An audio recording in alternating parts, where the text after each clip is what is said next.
Are you all right? Please help me.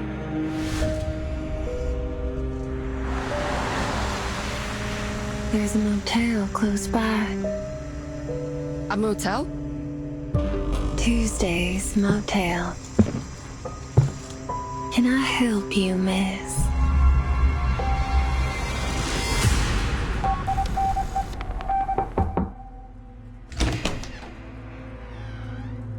Who are you?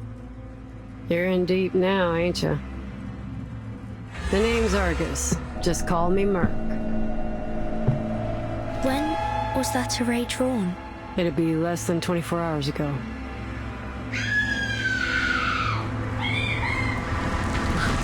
I didn't do this. Gunpowder in his fingers. But this ain't no ordinary pistol. You're in for a lick of trouble, that's for sure. Take me to his room. What are we after, boss? Firstly, I'd like to know what happened to her. Second, whether the Order of Enlightenment has been here. Why did a Xeno officer come to this place? This motel? Those calls are meant for the dead. They say the deepest despair comes from hesitation. It won't fool me. Can it really be that simple?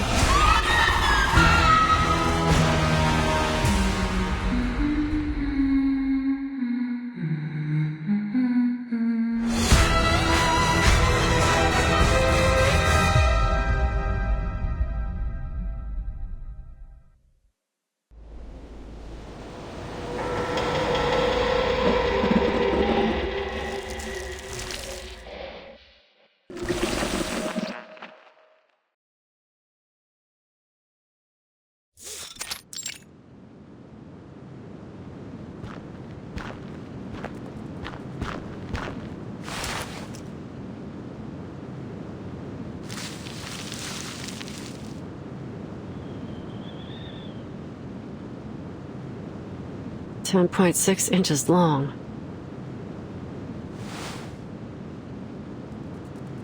Signs of limping. Male.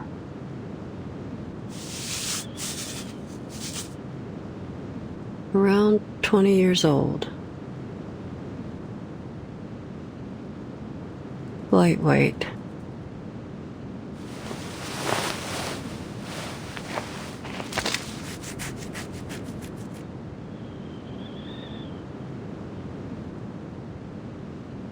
More sets of footprints here.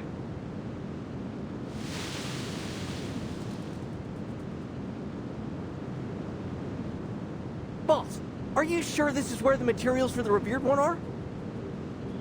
There isn't even a single trace of human activity here, let alone a market. I guess the only possible explanation is we're here for these plants, right? Of course not. You idiot. That's too bad. I'm great at harvesting plants. I'm a pro, see? Check out these calluses. Although my mom would probably disagree. Do you have any idea what these materials look like? It must be important, so we better handle them with care. Don't want to risk mistaking them for weeds, you know? I hope they're easy enough to find. With my leg messed up like this, I can hardly handle any delicate work.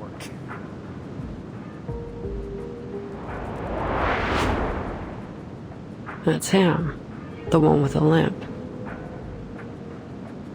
Sorry about this, man. But at least you'll see your mom soon. Up there in heaven. What?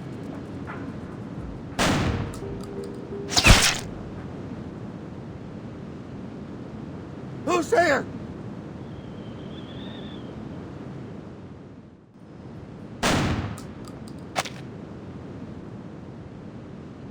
What are you waiting for?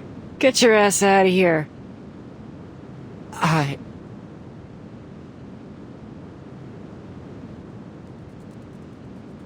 Ah, you got a couple questions for this one too, huh? Well, first come, first served. I'm afraid you're gonna have to get in line.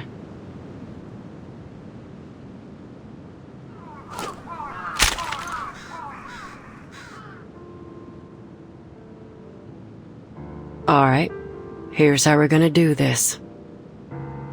I ask, you answer. If you lie, I'll blow your jaw off. Have you ever met a girl named Kayla? Kayla? Let's try that again. A girl, about 5'3", chestnut hair, emerald green eyes, speaks like a Texan. Have you seen her? Yes or no? No? Then why is her hair clip in your pocket?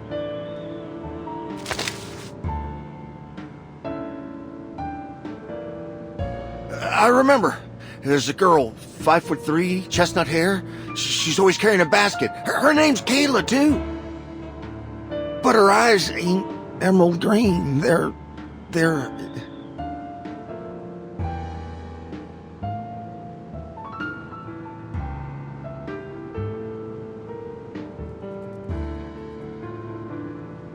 Tell me how you got this hair clip. The more detailed, the better. We just bumped into each other by chance. She dropped it on the road, and I thought my daughter would like it, so I...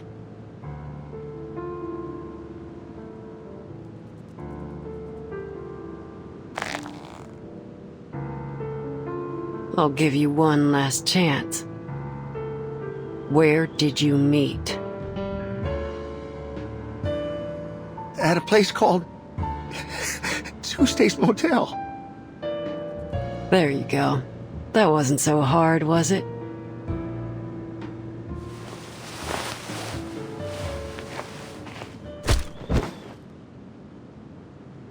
Next time, just spit it out.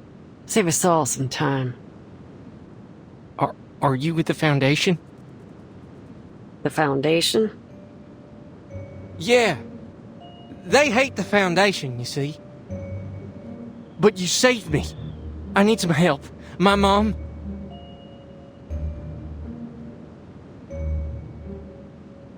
I ain't never heard of no Foundation. And I don't give a you-know-what about what's going on between you and them. Got my own matters to deal with. I'll leave him with you. Keep the gun. You figure the rest out yourself.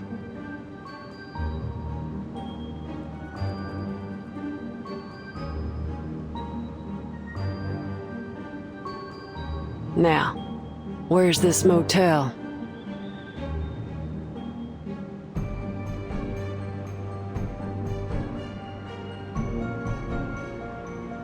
Listen, you saved my life, so I owe you one. I have to warn you, that motel... Save your breath. We're done here. Wait!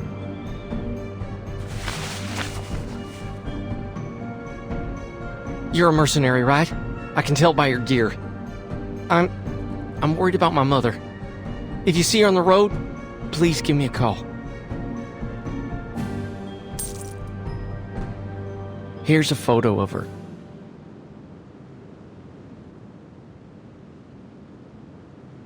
Got it.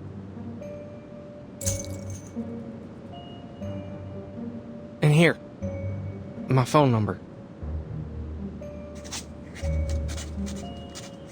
And listen, be careful. Something ain't right about that motel. All right.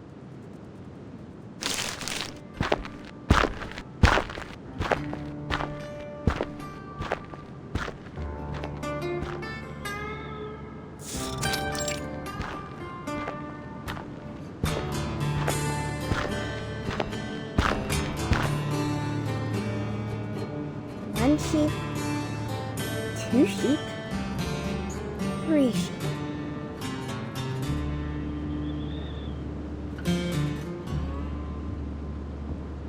Is that a sheep?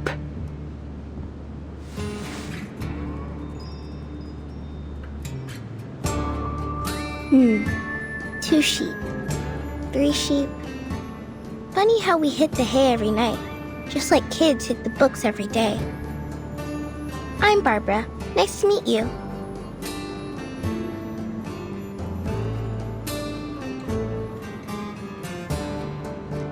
You're in my way, ma'am. I've tried waving and shouting at the drivers, but none of them stopped for me. Thankfully, pacing around the road seems to have done the trick. Listen, if you need a ride, here's my answer.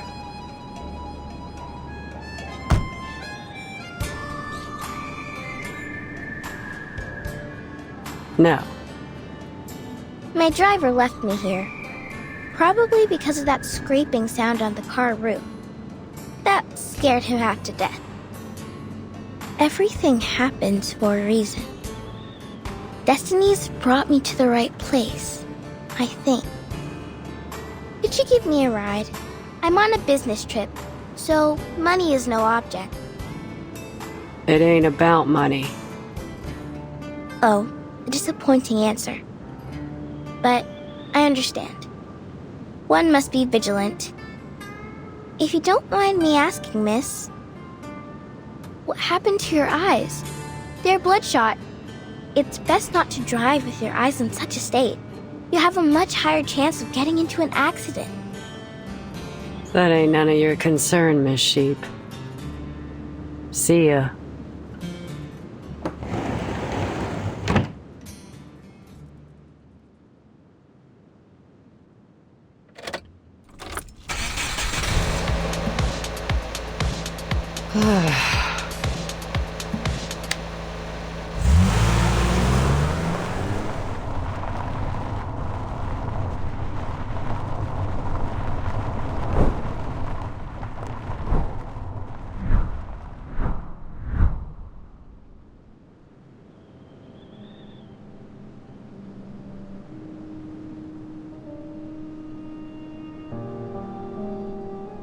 Argus, come over here.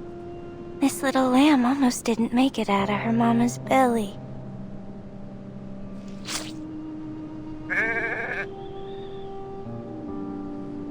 That's life.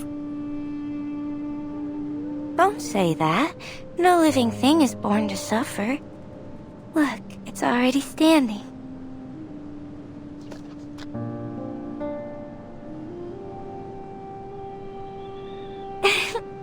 What an adorable little thing.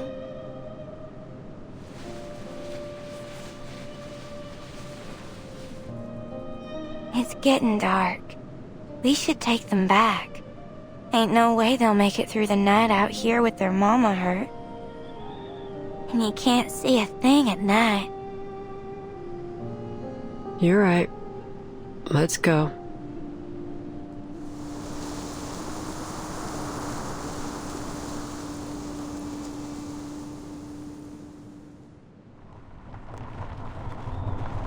Screw it.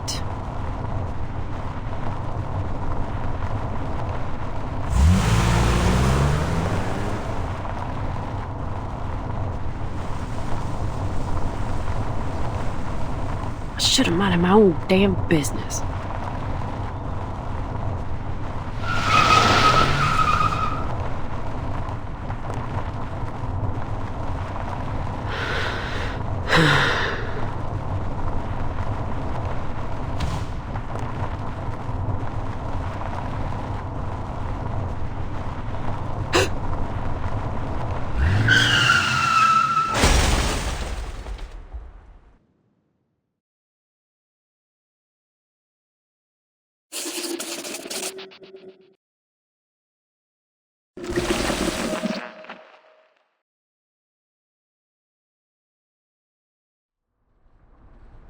Before we left, TTT was telling me an urban myth about Texas. Huh, sounds about right. What's the story about? The story starts off in the typical way. A man was driving down a long Texas road when he saw a girl hitchhiking. He offered her a lift and a piece of chocolate. The man dropped the girl off at a cemetery and drove on. It was late at night, so he was hoping to reach his destination quickly. Soon after, he saw a funeral procession going down the road. The photo of the dead seemed familiar. Curiosity came over him, and he followed them to the cemetery. Look, a piece of chocolate.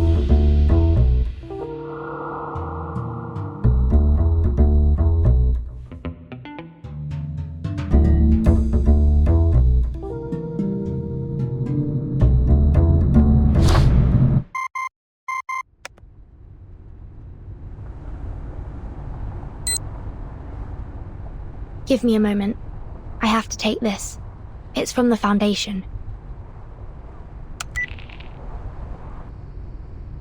Timekeeper, this is an emergency notice. The Zeno base in Texas, USA has conducted a large-scale evacuation. Zeno has not yet responded regarding their actions. Should you encounter any difficulties on your trip there, please contact headquarters immediately. Understood. Despite these developments, your mission remains the same. Contact U2 editor Barbara, who was last seen near Route 77 collecting information, and find Erd's current whereabouts through her. Since U2 editors use a special communication channel, her current location is still unknown.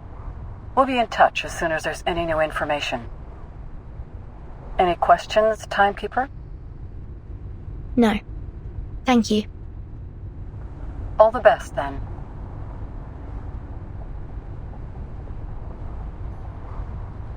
What did they say? There was a mass evacuation at the Zeno base in Texas.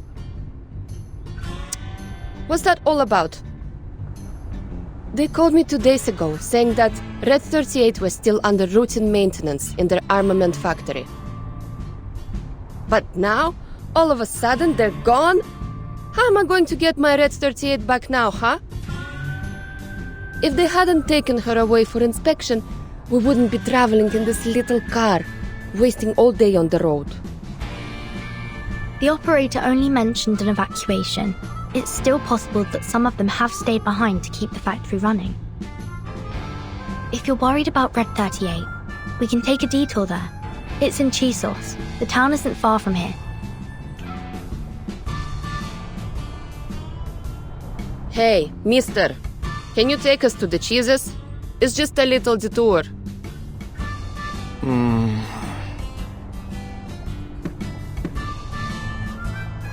Girls, I don't know why y'all are here, but whether it's just for a bit of adventure or for business, I gotta tell you, something ain't right in that town. We've all heard the stories. Scratching sounds on car roofs, animal bits stuck to car grills, and those people in black robes running around. It's all too weird for me.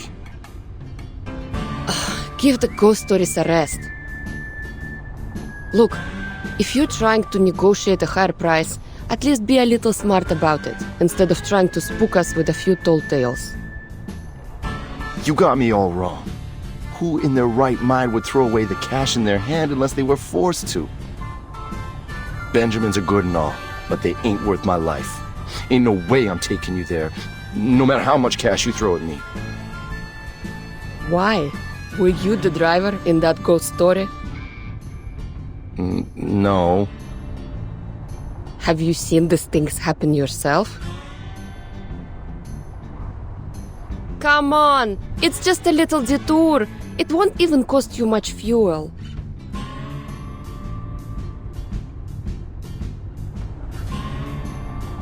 Sir?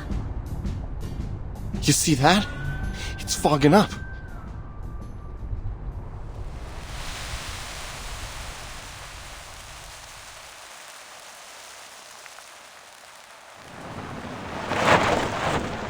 Ain't no way this fog is natural.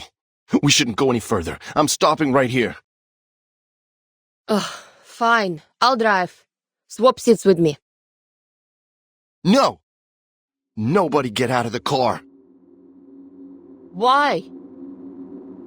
Are you kidding me? You haven't heard the stories, have you? then what the hell are you even doing here? When the fog rolls in on Route 77, you should always stay in the car. All kinds of terrible things hide in the fog. Some folks say they saw giant white crocodiles. Others say they saw dead bodies hanging from trees. Ain't nobody leaving this car. Not until the fog's gone.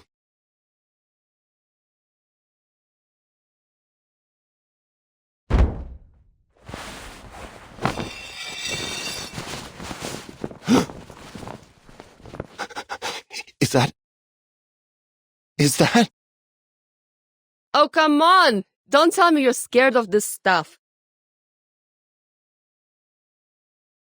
He's fainted.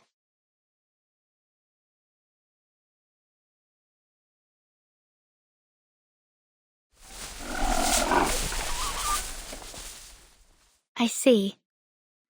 This looks like the work of a mumus. It's a critter commonly seen in the southern US. When they're frightened, they produce a fog-like gas from their respiratory trumpet. So that sound is just some critter scratching along on the roof.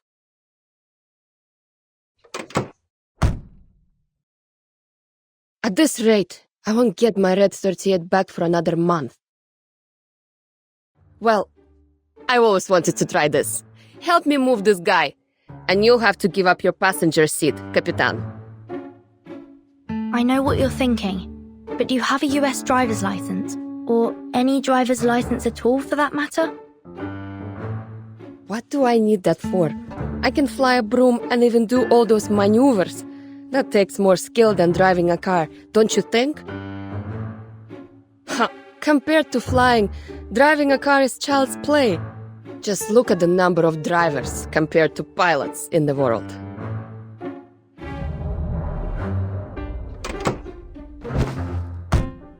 Now, where do we start?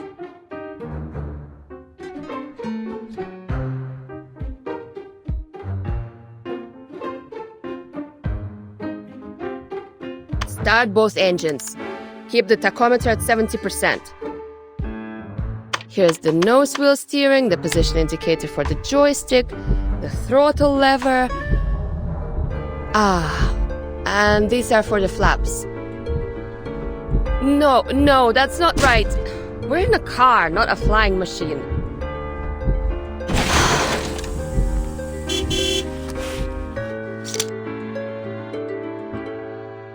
Let's just get out, Capitan. Can't wrap my head around this hunk of metal.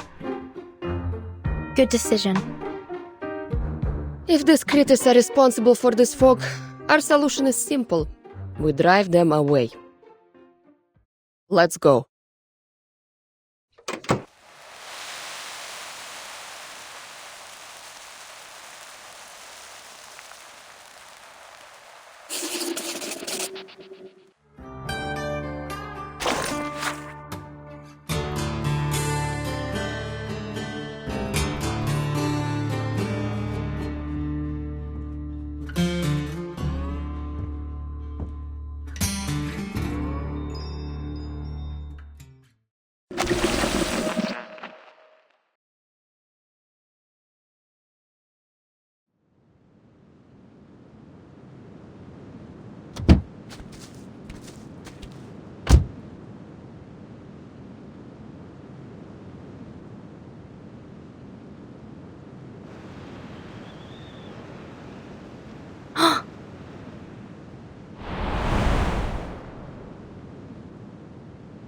What is it, Capitan?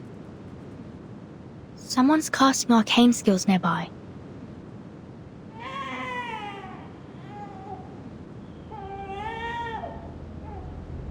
Do you hear that? Sounds like a crying baby. Better go take a look.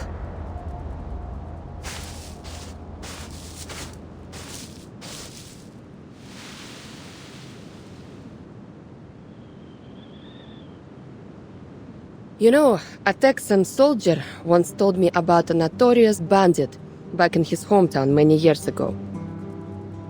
He would record the sound of a crying baby and play it outside the homes of single mothers.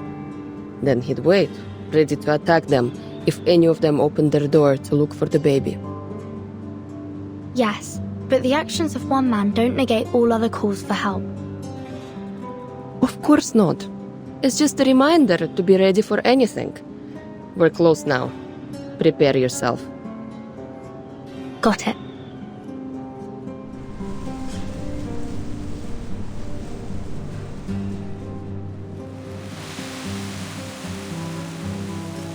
Burton, over here!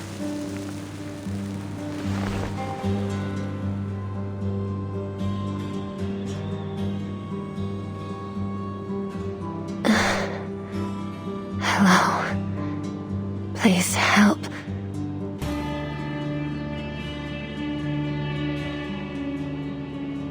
Are you all right, miss?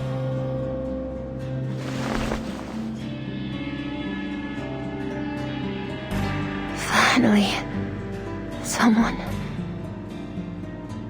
Please help me. These critters won't let me leave. Every time I try, they knock me back. My baby's starving and crying. If you hadn't come, I really don't know what I would have done.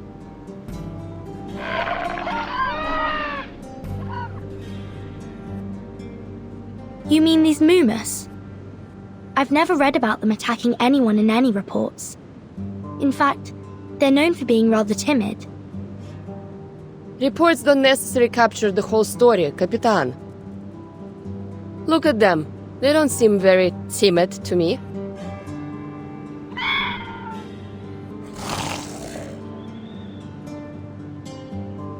Careful, it's going to attack!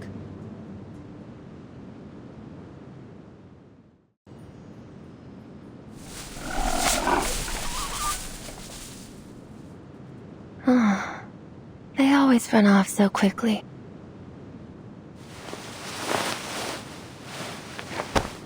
Are you all right? Did you get a good look at them? Those slippery little things look like seals, don't they? They always jump on passing cars and rub their flat hind legs on the roof, making that coarse, scraping sound. Amazing creatures, aren't they? These little fearmongers.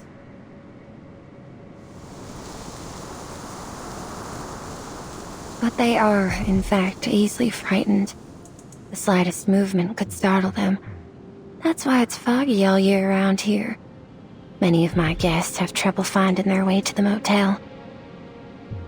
Are you ladies looking to check in at the motel? Motel?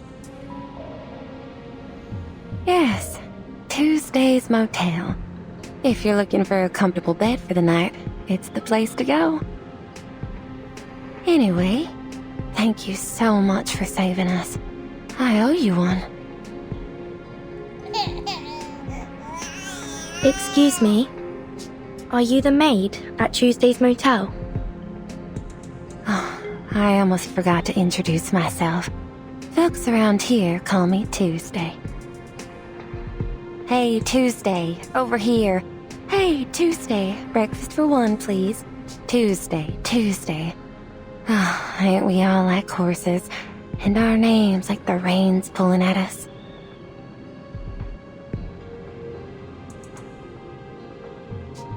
Do you need a place to stay, ladies? Thank you for your kindness. But our driver's still in the car. We can't just leave him there. And our luggage and travel documents are still in the trunk, along with our cash too.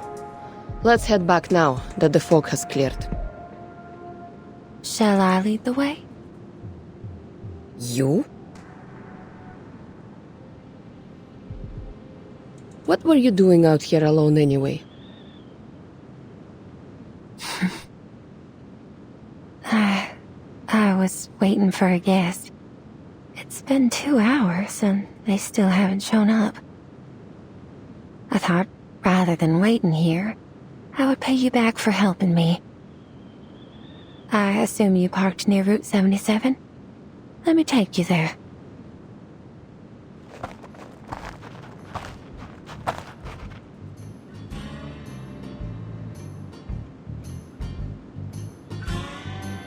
That coward.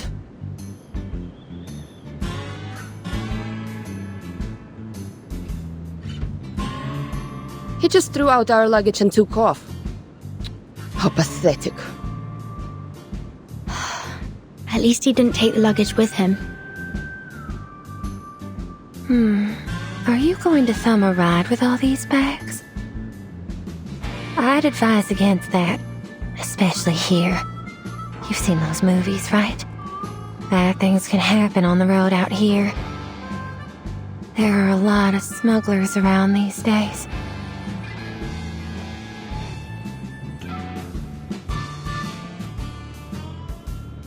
Did you say your motel wasn't far from here?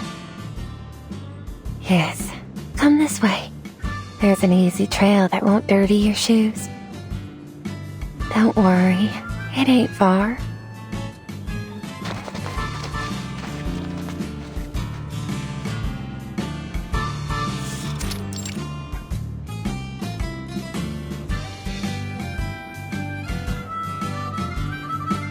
When night falls and the signs are lit, a weary traveler may find a comfortable place to rest here.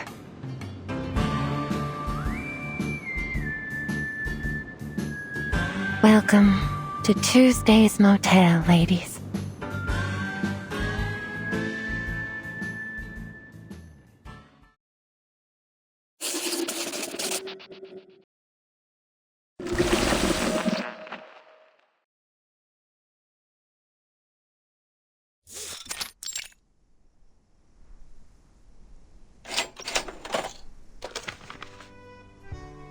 That'll be $25 altogether. Will that be on card or cash? Cash, please.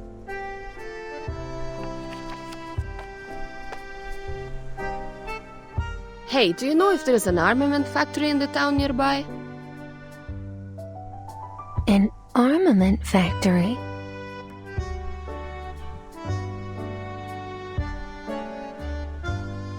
Yes, there is one. Would you like a map?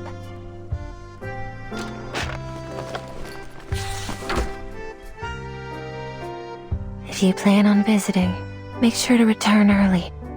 It can be a difficult walk in the dark.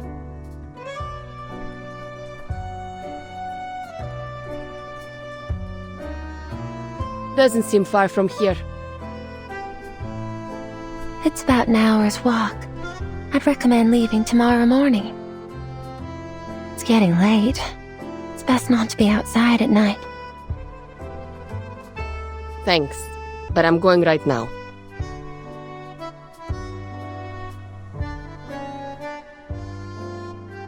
Nothing can go wrong as long as I have Red 38 by my side. Call me if anything happens. Like what? I can handle myself.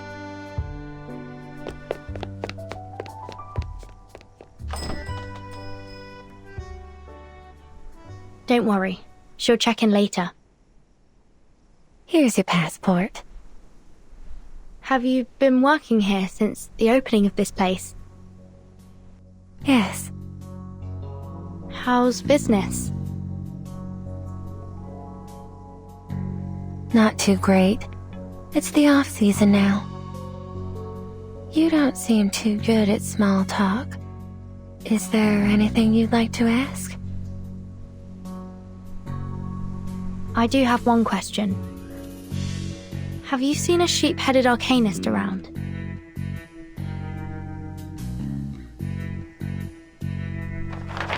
Oh, that's not a face you'd easily forget.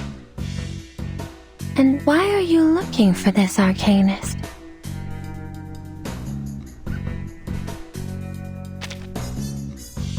A 2. I think I've heard of that before. That's a magazine specially made for arcanists, right? Well, I'm sorry to say that I've never met an arcanist with the head of a sheep. I can help you ask around if you...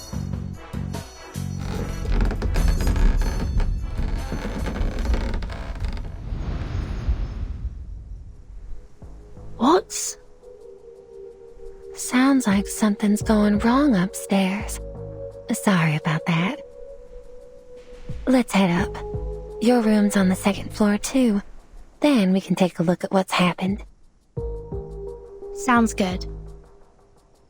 Just so you know, the guests upstairs are a little...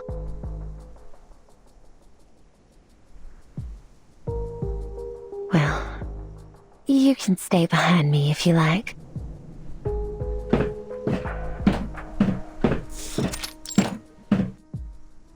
How about it?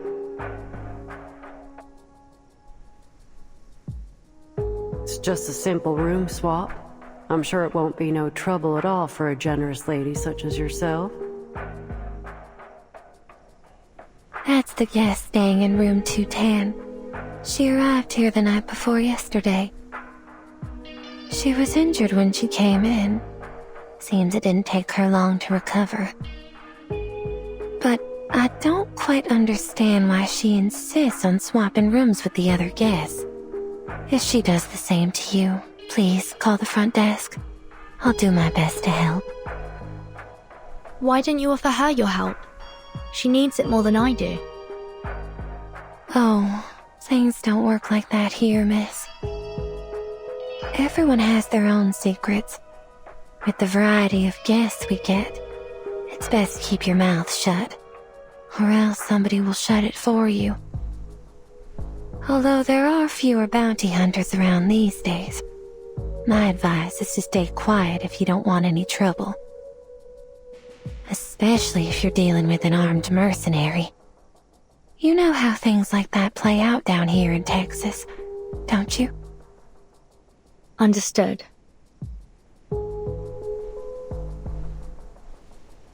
Or do you have something else in mind? Is your room bigger and better than this one?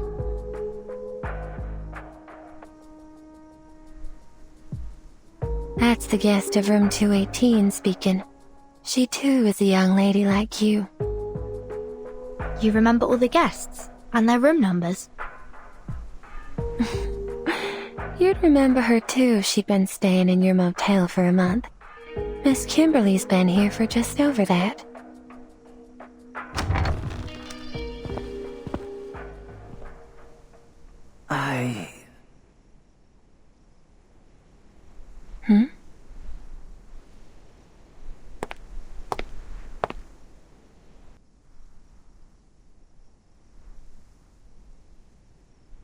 Mirror. The mirror. Mr. Stefan, are you coming out for some fresh air?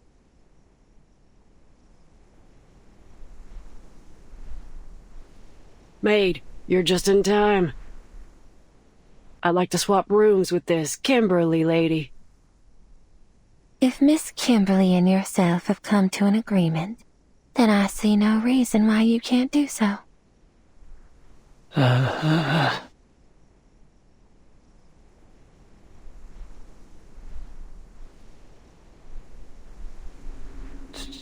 Timekeeper? Have we met?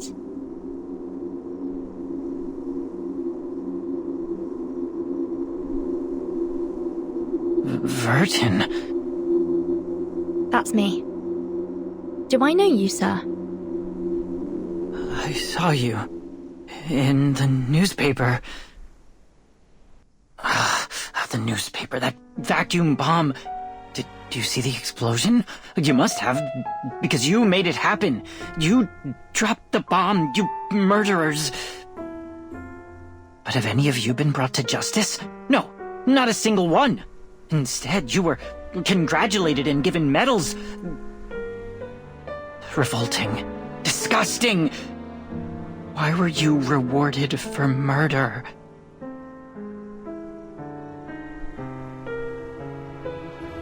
Meanwhile, I'm stuck in this hotel.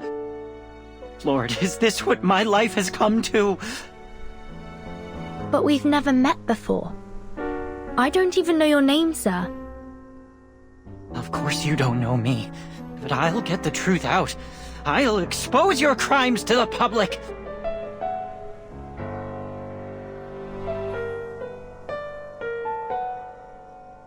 That rotting woman in the tub, that sheep-headed monster, and that one inside the mirror.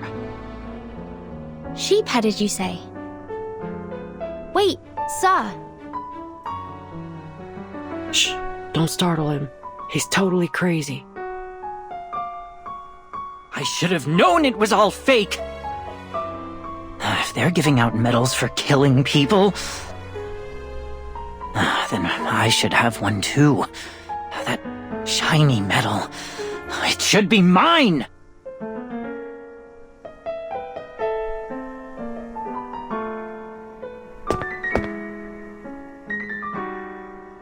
Stay back!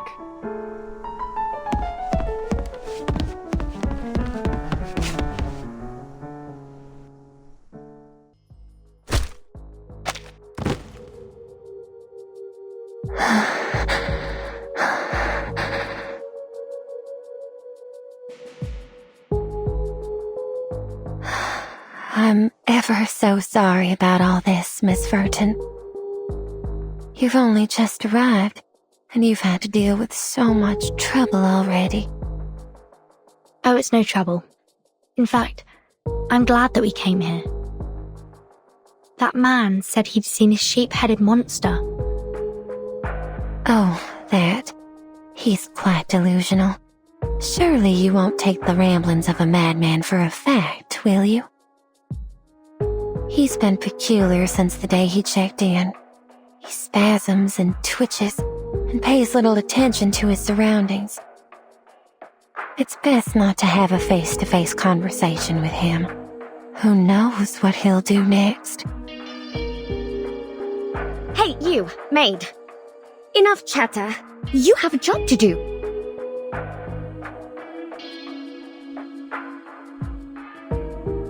I've accepted the offer this, Miss Argus made. What's next? What should we do? Apologies, Miss Kimberly. I'll be with you in a moment. Could the both of you wait for me at the front desk? The rooms need a tidy up before they can be occupied. You may take a rest on the couch in the lobby while you wait. Miss Furton, I'm afraid I'll have to leave you here. Do you mind going to your room alone? Not at all.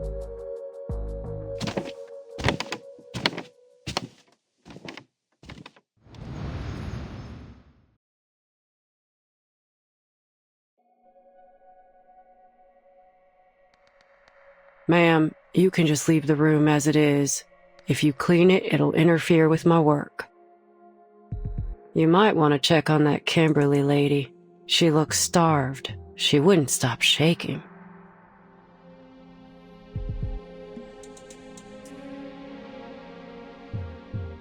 Oh, Miss Kimberly, would you like something to eat? I'm fine.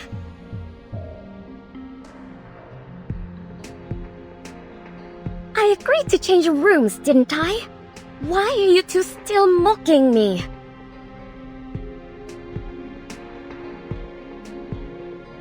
You're not exactly a pleasant person to do business with. You know that, right? Well, darn. What got you so riled up? It's too late now. A deal's a deal. You can backpedal if you like, but it ain't wise to mess with the girl packing heat down here in Texas. Later, Miss Kimberly.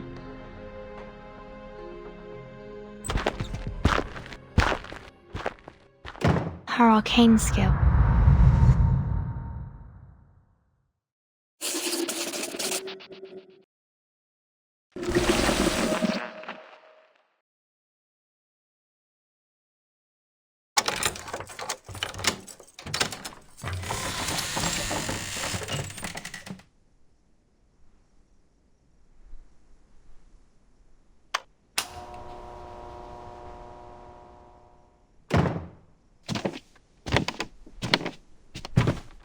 That man, Stefan, he clearly knows something.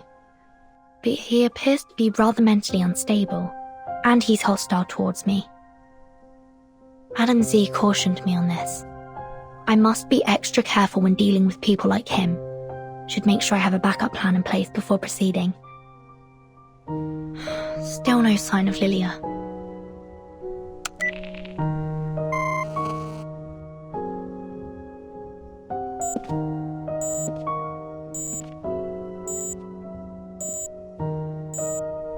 she get in trouble?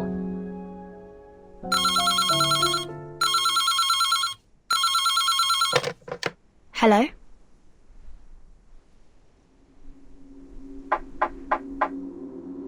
Hello?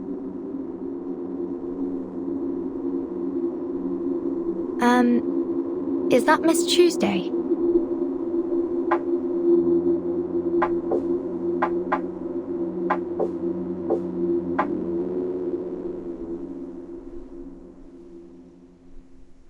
Oh, I think I know what this is. That's an R. E. S. P. O.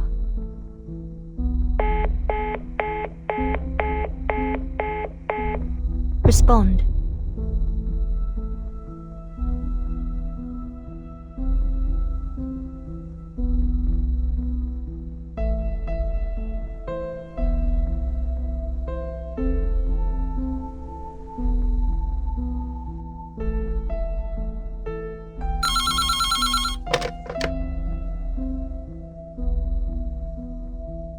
Hello? Is this Miss Burton? Miss Tuesday? Yes. I have an announcement for you. There's a service outage going on in the area. Some critters nibbled through the cables of a nearby signal tower, but all our internal phone lines are still running well. I see. It should be repaired soon since we share the signal tower with that armament factory. I apologize for any inconvenience this may cause. I'll bring you dinner up later. It's on the house.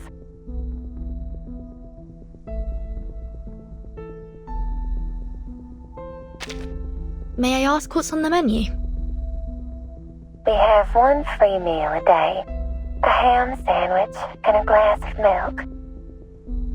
If you'd like to have something else, we've also got roast chicken and hummus and a few simple Mexican dishes. Thank you. I'll ask my friend what she thinks when she comes back. Oh, and the kitchen closes at 9. Please take note of that. Is there anything else I can help you with? I'm good for now. Thank you.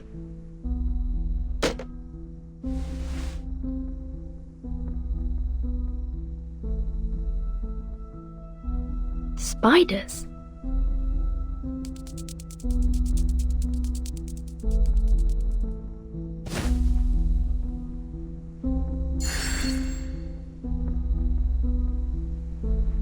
Is that an arcane array? The pattern's familiar. I've seen it somewhere before.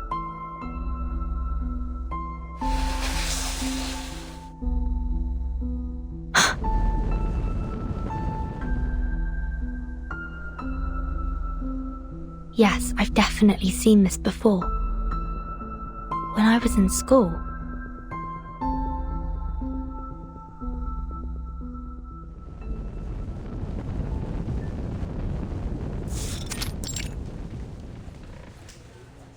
This is an extremely dangerous array, one that you are prohibited from using. It can go easily beyond the caster's control. We study Arcanum and tame it for our use. But once its power surpasses our limits, it is highly likely that it will lead to our own destruction. I need you all to remember that. It'll be in your next exam.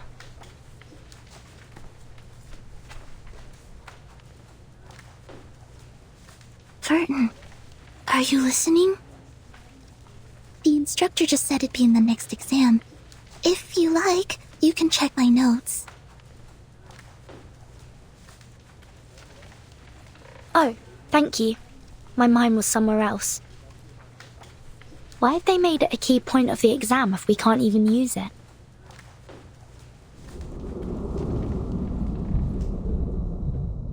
I see. They didn't teach us about arrays so that we could use them.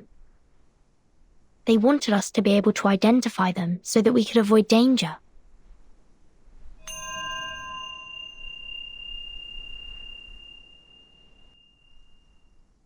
It's highly likely to cause an explosion or other severe consequences if I act too hastily. Lilia still hasn't come back. I must find someone else to help.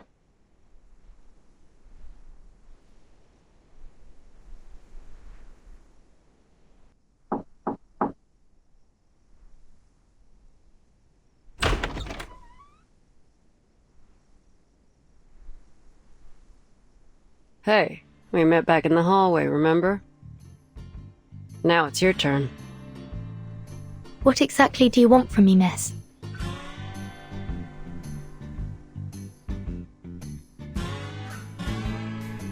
Well, it's simple. The person I'm looking for is right here in this motel, and I'm scouring every corner of it to find her. Look, Missy, I don't want to make things hard for you. Name your price, and we can talk. If this person's gone to such great lengths to avoid you, perhaps she doesn't want to see you at all. Well, that ain't my concern, is it? A job's a job. Whether it's catching a cheating spouse, tracking someone down, or delivering a letter, it don't make no difference to me. Very well. But you'll have to look elsewhere, I'm afraid. There's no one but me in this room. Huh. Look, I know what I'm doing. How about you turn around and take a good look around the room? So you can knock me out as soon as I turn my back to you?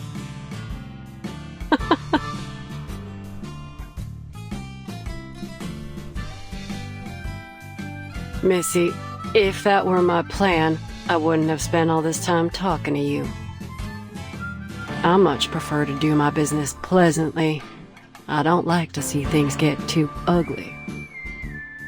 I see. Fine. If you don't want to turn around, I'll tell you what I see. You've burned your finger there. You should be more careful. This is... Don't look like a fire burn to me. What was it? Some arcane energy?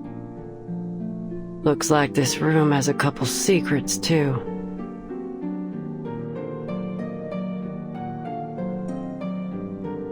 So you touched an arcane array, and its power burned you. How's that for a guess? Pretty close, huh?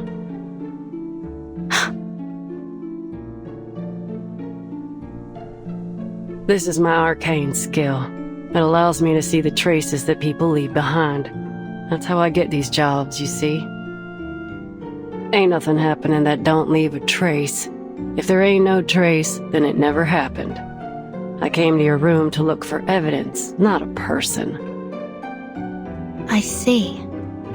You want to know whether the person you're tracking has been here, right? Now we're talking.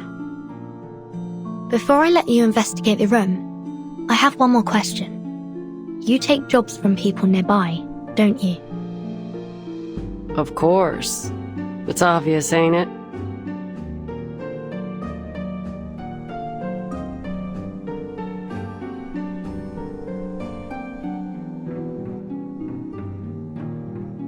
You seem more intrigued by my profession than my peculiar request. You're in trouble, ain't ya? Then let me formally introduce myself. The name's Argus.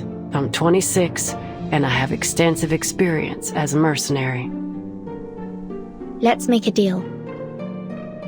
You may search this room all you like, and I won't say a thing. But in return, I'd like your assistance in my own investigation. How, exactly? Can you tell when that array on the cupboard was drawn?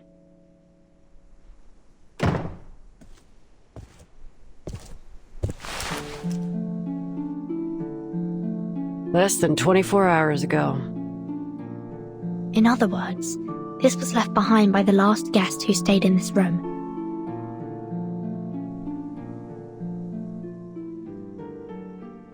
Can't say for certain.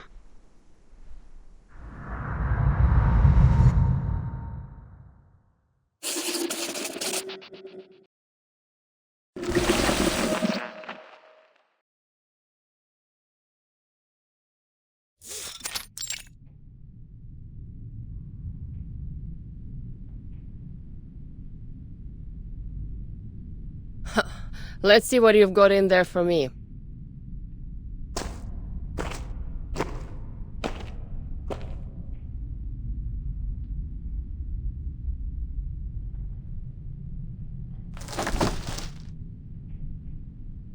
Hey, buddy!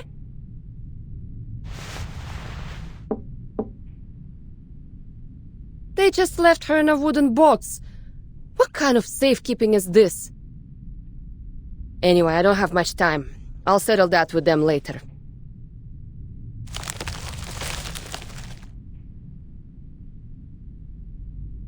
Alright, at least they bothered to put a gravity ritual on it.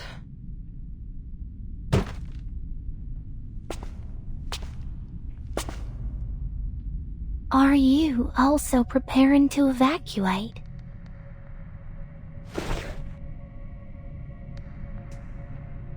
Ah, perfect timing. Are you in charge here?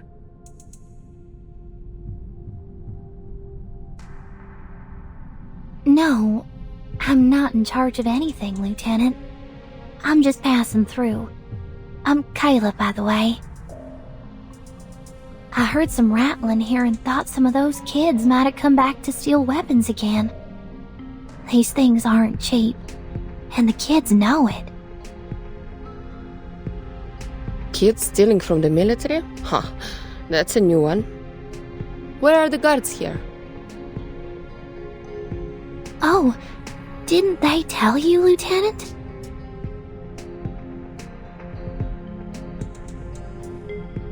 The army stationed here started evacuating a month ago. There aren't many of them around these days. Evacuating?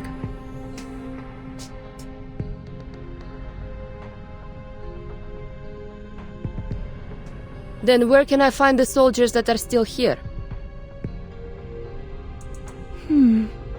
You're new in town, right? Did you see a bar on your way here? That's where the Xeno soldiers spend their nights drinking. You might want to check there first. That's probably where you'll find him. Him? What does he look like? Like every other Xeno soldier. They all look the same to me. You'll know him when you see him.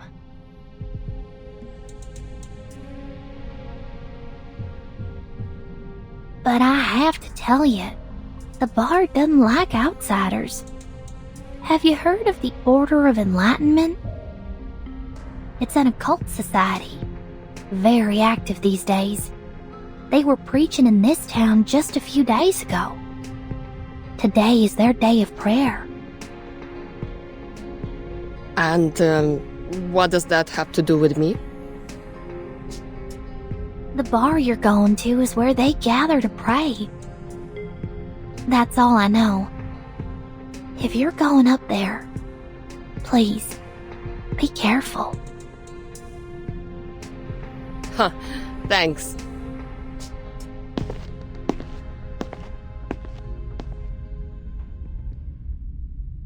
May the sufferer watch over you. Great sufferer, by your decree, the glory of former days shall grace our present path.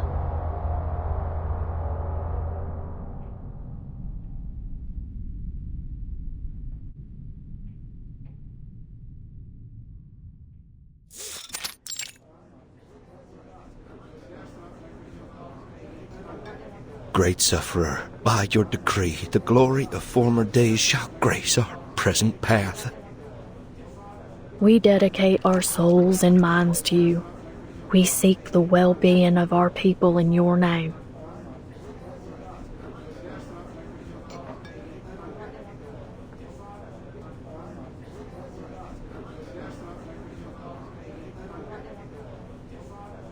May the sufferer watch over you.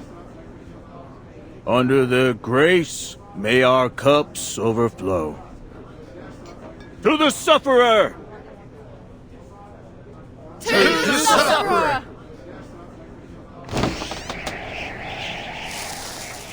Huh? Odd time for a stranger to come. No crashing the party, am I?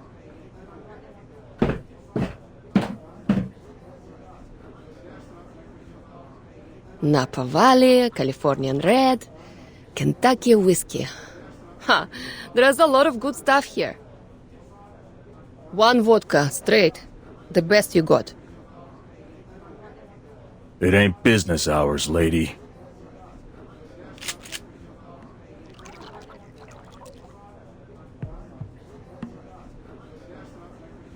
Hey, all I did was ask for a drink. Is this how you treat your customers? As I said, we ain't serving you. Why? Don't you have vodka? Fine, I can settle for whiskey. Have to learn to take what we can get, eh? You ain't getting that either. Seriously? You don't have any whiskey?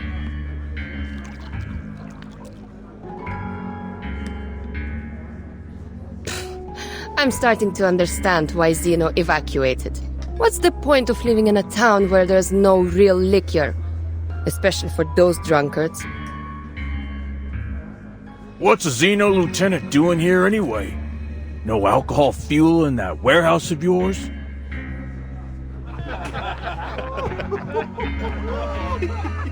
Huh.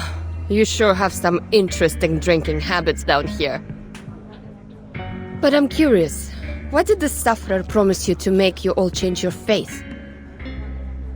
I mean, that's quite an achievement, especially here in Texas.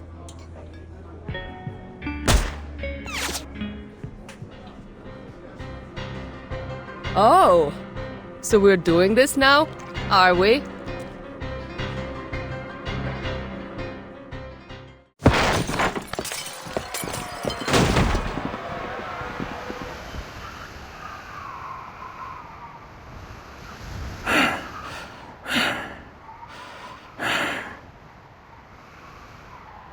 Look, I don't care what you're doing here. Just tell me where that Xena soldier went.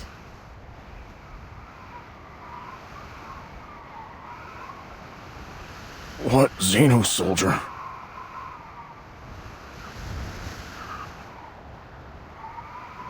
Don't play dumb with me. Oh, that soldier. He's a complete idiot, that one. It's obvious that Xeno has abandoned him, but he insists that they left him here because they believe that only he could keep the warehouse safe. Why are you looking for him now, if you decided to ditch him in the first place? Listen, I can tell you guys aren't the biggest fans of Xeno, but that has nothing to do with me. I'm just here to get my stuff back.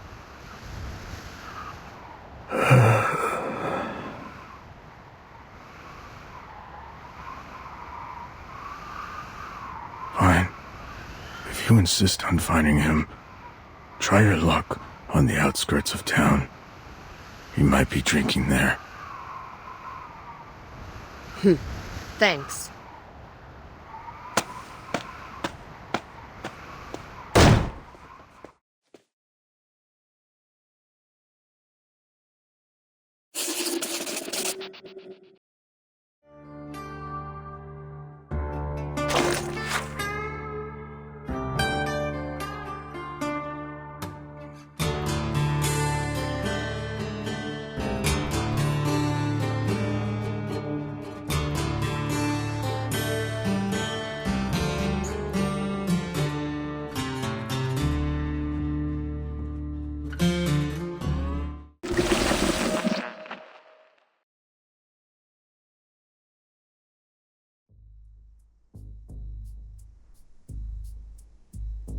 We can't say for sure if this ritual was created by the last guest. Fact is, you can find all kinds of unusual markings in this motel. Most of them less than a month old. Very recent indeed. The maid said that there aren't many tourists these days, so my guess is that a group of skilled arcanists have left their work in every room. Based on the markings I've seen so far, there were about 3 to 5 people in this group. And was there a sheep-headed arcanist among them? Well, that I don't know. What I can say, though, is that there was a sheep living in here. I saw some hoof prints on the hallway floor. It looked like someone had stayed in this motel with a sheep. Sounds pretty odd, but I suppose it ain't too strange given the local farmland. But I'm sure this will catch your attention. What? We all know that sheep walk on 4 hooves. But the hoof prints I saw were different. They were small and delicate, and most importantly, followed the movement pattern of a human, judging by the trail. The owner of the hoof prints was about the size of a slender kid, maybe 5 feet tall.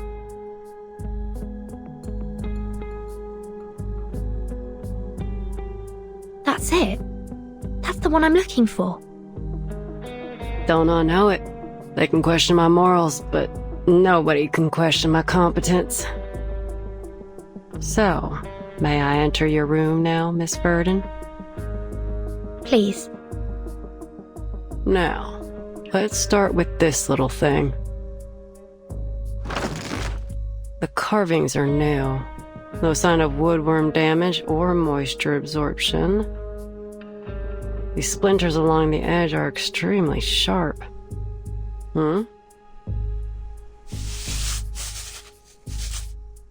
Is this dried blood?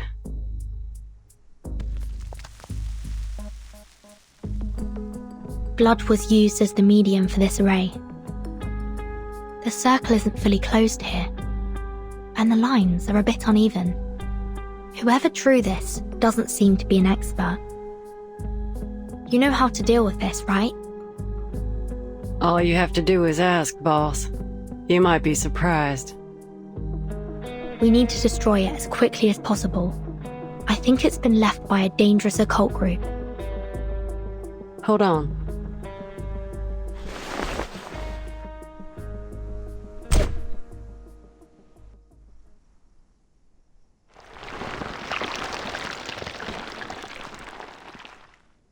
Is that blood?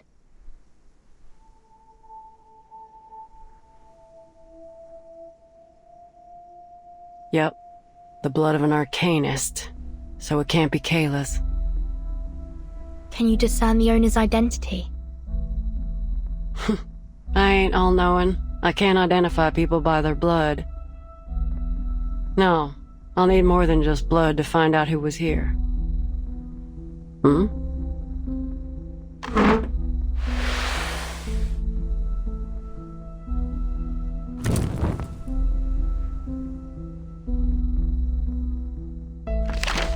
We are the beginning and the original source of metals. Through us, the highest tincture of art is brewed. There is neither a spring nor water like mine. I heal and help both the rich and the poor. Yet I am full of hurtful poison. What the hell does that mean? It's a quote from a text on alchemy. All challenges will be resolved with the provision of sufficient and high-quality materials and the precise execution of the array. But where do we find these materials?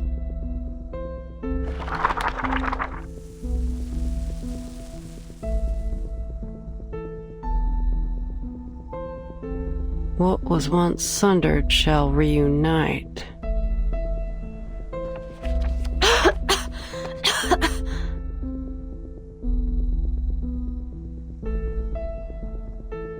I've seen this handwriting before. In Here. My phone number.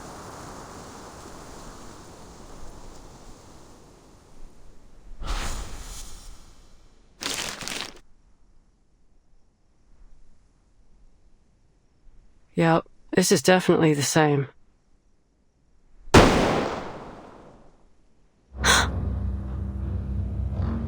That sound. It's a Flying Arrow M1903 pistol.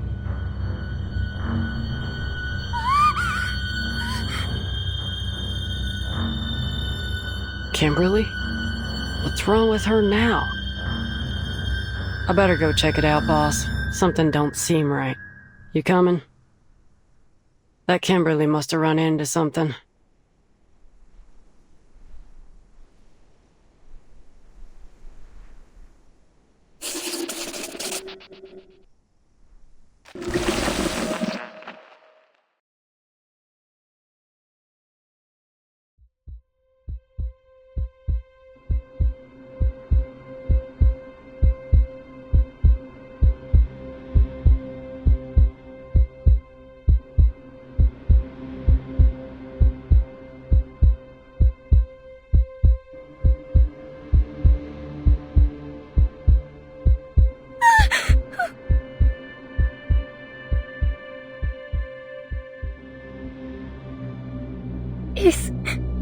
Is he still alive? Just when I thought you couldn't get any dumber.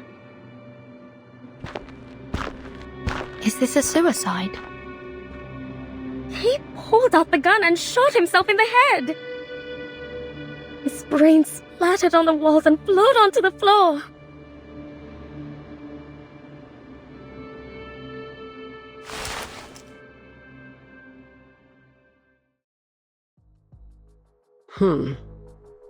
There's gunshot residue and powder burns near the wound.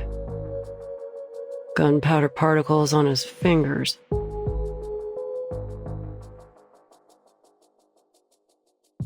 There's no doubt. He died from a gunshot wound. The bullet was fired from the pistol in his hand and went straight through his skull. But this ain't just any pistol. It's a Xeno pistol. You've got yourself in some serious trouble, Missy. It wasn't me!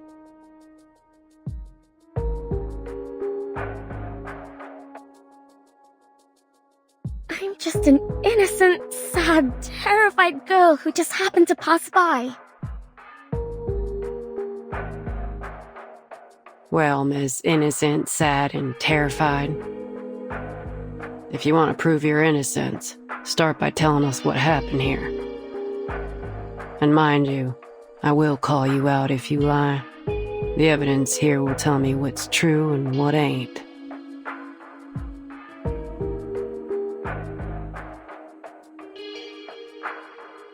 If you're so clever, then why are you asking me?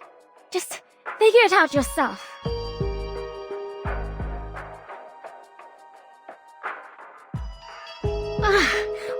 All right, I'll tell you. This madman has been harassing me.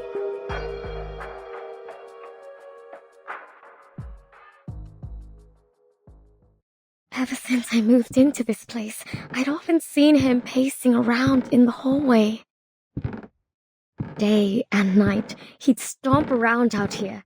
He didn't care if anyone else was trying to sleep. I thought he must have had a lot on his mind, like he was troubled or something. So I asked him what happened.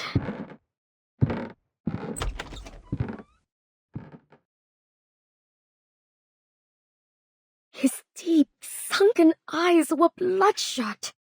Every fiber of his being screamed that something was wrong with him. Sir, if you have any problems, there are many ways to solve them. But pacing in the hallway isn't one of them. Plus, it disrupts everyone's sleep. I swear I didn't say anything too harsh, but he was just downright rude. Get the hell away! Get out of my face!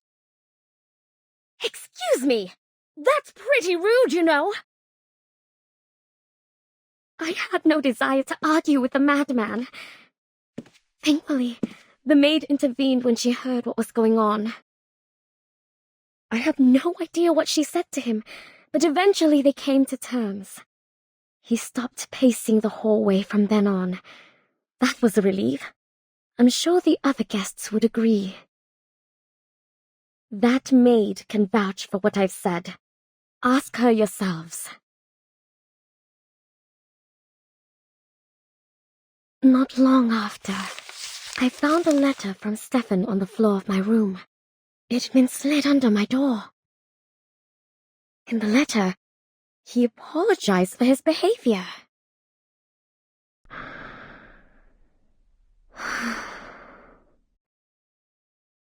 Should I make peace with him? I thought. As I wondered, I took a look through the peephole. It was strange. I couldn't see a thing. It was pitch black out there. Is it broken? I wondered. Before I could dwell on it too much, the phone rang. I was startled, but it was just the front desk calling. Hello, Miss Kimberly. Is it dinner time already? No. Is there an issue between Mr. Stefan and yourself? She seemed hesitant to speak. I know it's not my place to ask, but the situation is a little concerning. Mr. Stefan is standing at your door, his face pressed up against it, so I just want to confirm that everything's all right between you two.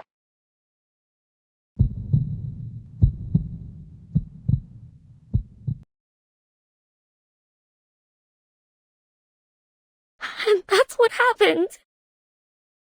Calm down, miss. It's all over now. Do you still have that letter with you?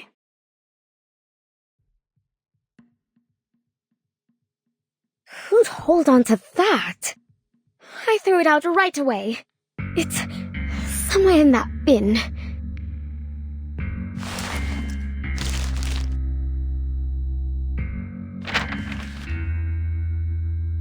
Dear Ms. Kimberly, I've got a question already. How did he know your name? You didn't know each other well enough to have exchanged them, did you? I'm the victim here, damn it! You can't interrogate me like this. But if you must know, maybe he heard it when my friend called me. Your friend? Why? What's so odd about that? A young girl like myself should never travel alone to places like this.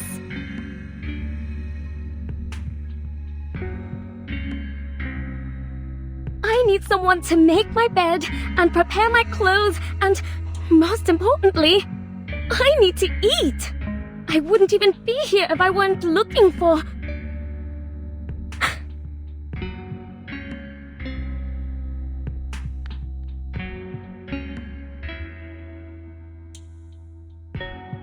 I want to apologize for my behavior earlier in the hallway.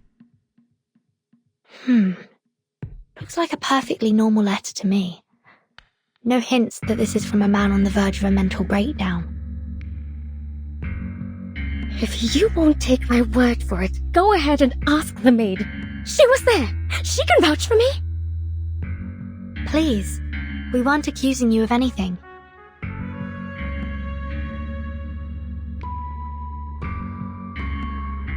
Though graphology has been criticized a lot these days, I gotta say, this looks more like a woman's handwriting to me.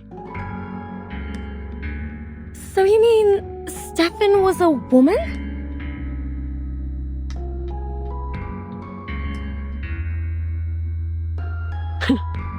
You still with us, Missy?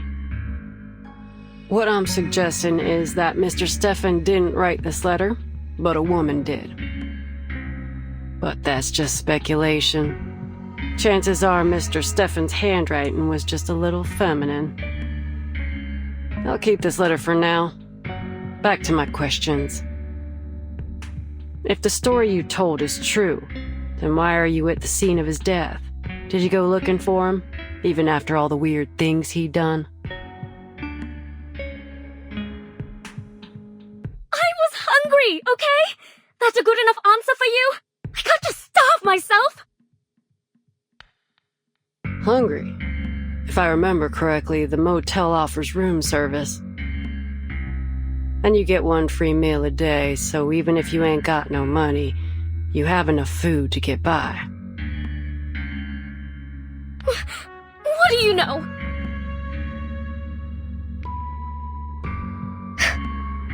I'm not eating one of those ham sandwiches. Alright, so you've got some standards when it comes to food. Let's drop that. You were there when he fired the shot, right? What happened then? Take your time and think it through. There's no rush.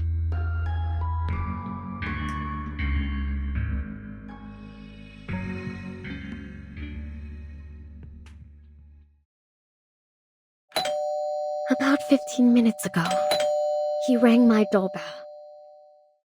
I thought my friend had returned from town. She always brings something amazing with her, so I opened the door. The last thing I expected was to see Stefan standing there. Who'd have thought that he could get back on his feet so quickly after the beating he took? I was terrified when I saw him there. He towered over me, one hand on the doorframe and the other pushing against the door. I slammed the door shut. I thought he'd let go. But he didn't. The door closed on his fingers. I understand now. I understand it all. You're with Zeno, aren't you? His fingers were bent at a peculiar angle. It must have been painful, but he didn't seem to feel the pain at all. The fracturing of his fingers was no more painful than a mosquito bite to him. You came to me and made me drop my guard so that one day you could turn me in for a bounty. But why me? Why are you doing this to me? It wasn't me who made the plan. It wasn't me who executed it. It wasn't me who pressed that damn button. All I did was expose their crime to the rest of the world. Tell me, why else would they want my head so desperately if they didn't believe they were guilty? In the meantime, the actual killers are treated as heroes. But I'm the hero. Me. But all my sorry ass gets is a lifetime of hiding out in some random motel in the middle of nowhere. This world is sick. What the hell are you talking about? Come on, drop the act. Right after you spoke to me, Vertin showed up at my door. Are you trying to tell me that that was just by chance? Vertin? He totally ignored my question. The world has fallen ill. I can see that now. The realm above truly does exist. How else would we have gotten the idea of a perfect heavenly realm? Obviously, it doesn't exist in this world. I don't care. Even if that place does exist, it has nothing to do with you. Get out of the way. I'm closing the door. But at least I get to decide when I step through that door, right? I had no idea what he was talking about. And he didn't give me much chance to figure it out either. I'm afraid your mission is doomed to fail, young lady. In that moment, a smile of relief came over his face, and without a moment's hesitation, he pressed the pistol against his temple and pulled the trigger.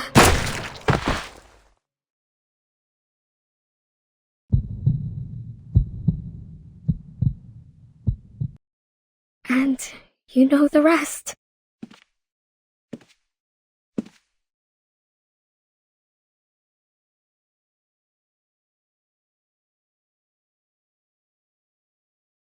What's going on in here?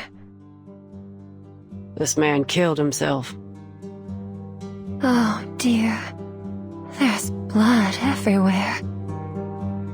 It'll be a lot of work to clean it all up, and with the weather being so hot, the room will soon start to smell.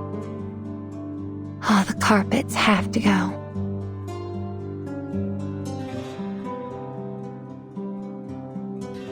Miss Tuesday, can I ask you a question? Yes? Have you ever had any guests who looked like or claimed themselves to be Manus Vindictae? Manus Vindictae? I'm not entirely sure what you mean. Could you explain in more detail? Most of them dress in blue and black. Some drool a fair bit, and most of them can't speak in full sentences. The most notable feature is that they all wear masks shaped like hands. Have you seen any before? Masks shaped like hands?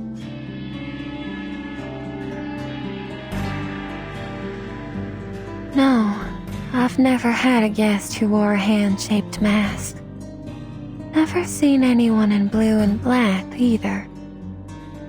But if an organization was going to do something in secret, I don't think they'd be too public about it.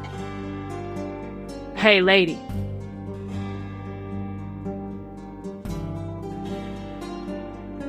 Take me to his room.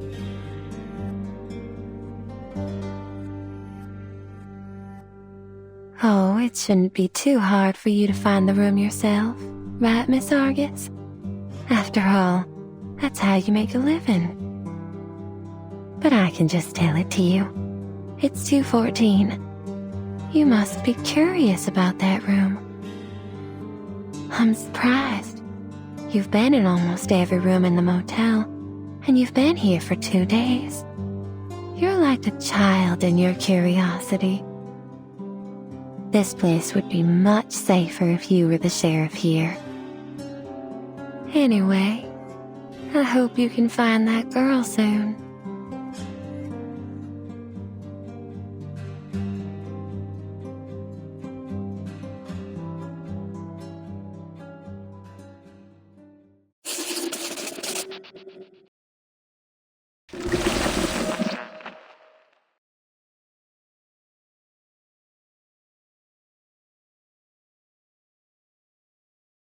Why do you want to go to Stefan's room exactly? Is it related to our investigation? Why, of course, boss. I'm here looking for Kayla, just as you're looking for that sheep-headed... What is it? That arcanist you're looking for. Is her name Barbara? You know her? Yep, we met. On Route 77.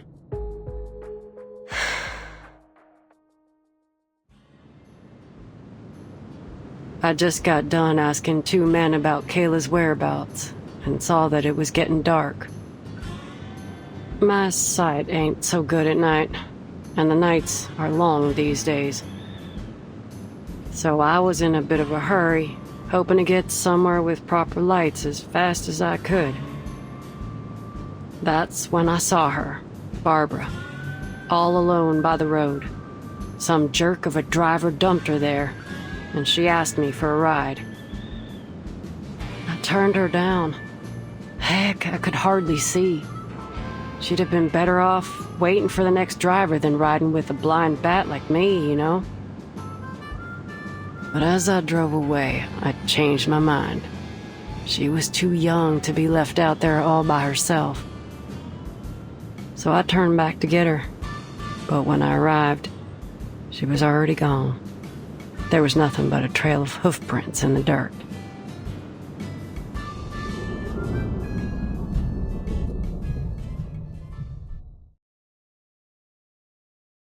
When I got to the motel, I saw those hoof prints again. I gotta say, I was kinda relieved to see them. At least she made it here safely. And is she still here? Well, I've never seen any hoof prints leaving the motel. But that don't mean she's still here. You gotta be mindful of what your mind picks up and what might slip you by. It's easy to ignore other evidence when what you've seen already fits your hypothesis. That being said, it's still likely that she's somewhere in the motel. All right. Then let's look for her. It seems we're in agreement. To room 214. 202. 203.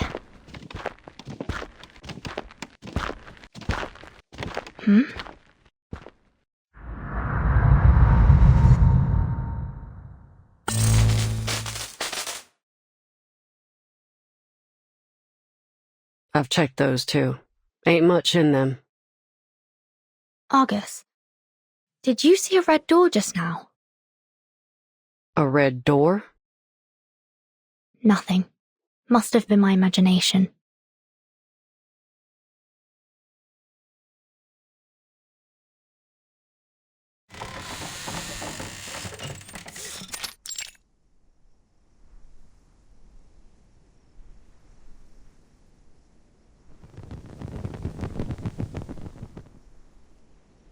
Are you all right? Can you still see?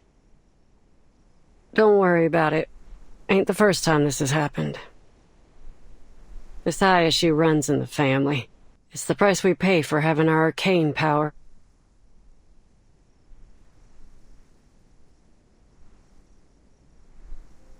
Now, what are we looking for, boss? People leave all kinds of evidence behind all the time. It'll be like wandering around in the woods without a compass if we don't know what we're looking for. So if you don't want to be inundated with meaningless clues, you need to give me some directions. All right. First, I'd like to know what happened to Barbara. Second,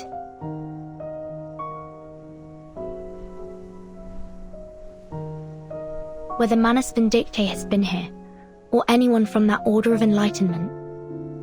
And last, about Mr. Stefan.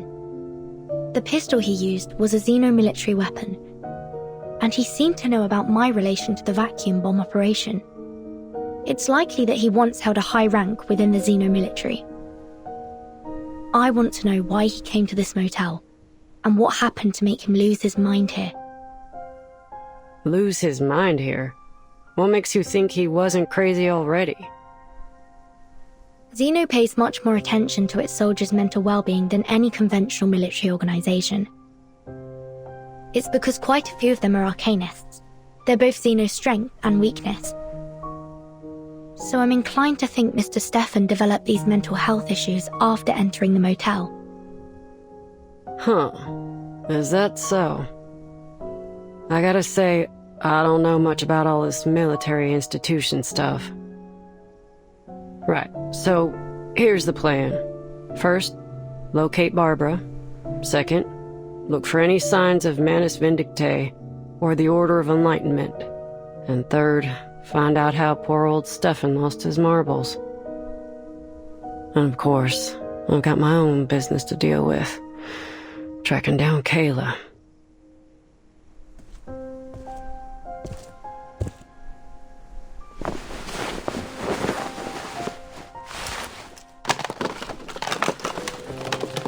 Hey, boss. I've got something.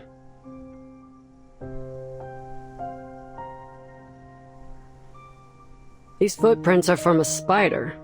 Looks like the little guy went back and forth along here quite a few times. I know this might not seem pertinent to our investigation, but it is worth noting. You ever seen a spider make a phone call? I'm afraid I'm not interested in the movements of spiders right now.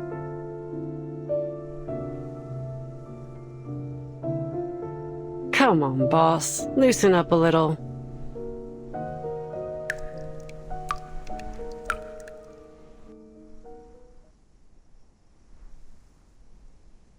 Do you hear that? Sounds like dripping water.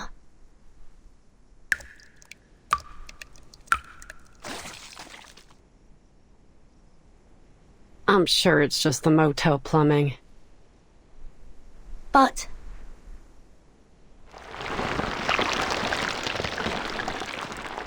Watch out!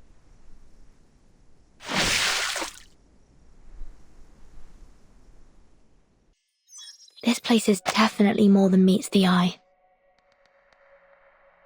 I'm with you on that.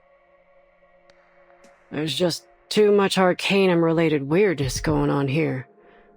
Never seen so many arrays in a motel before. But we've only found one. In your room, yeah. But there are a load more. One room has them drawn from floor to ceiling. Looked like some kind of transformation array to me. I ain't no expert, so I can't say for sure. What are they trying to do, I wonder? Who knows?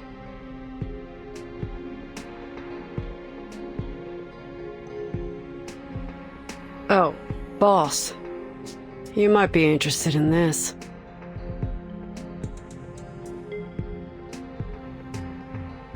It's another one, just like the others.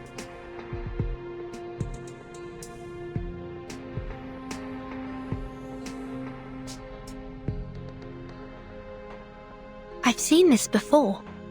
It was also drawn in that Parchment notebook. This is indeed a transformation array, but it's not in its full form. They were trying something. Check it out.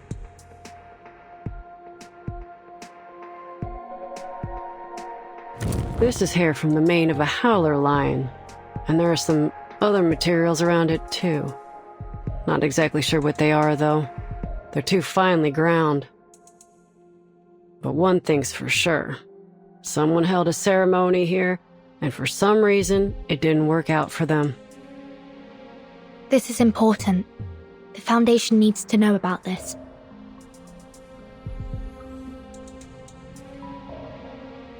Argus?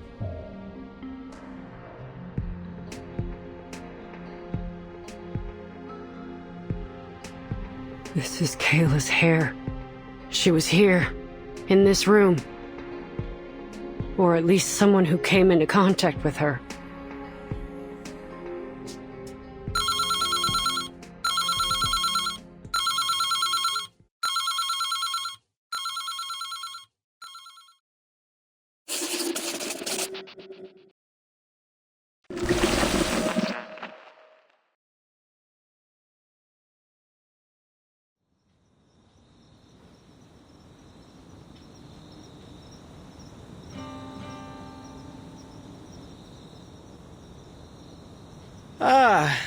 This is the life. A warm, beautiful night, a cold drink, and no one but me and the stars in the sky.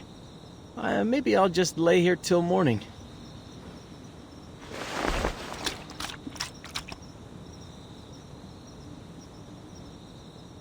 A good night with good drinks! I wish every day could be like this.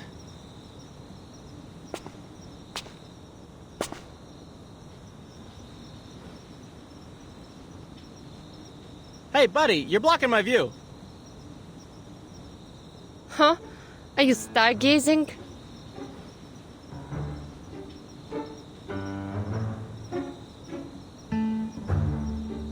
Has anyone ever told you that you sound awfully like Lieutenant Lilia? The rider of Red 38? Heard of her? No one can fly like her. Of course.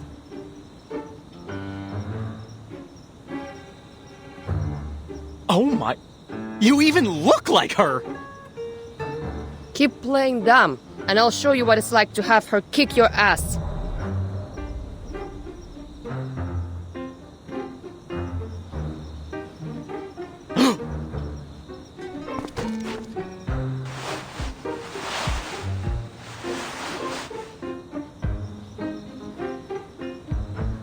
Lieutenant Lilia! Airman First Class Andreas, at your service.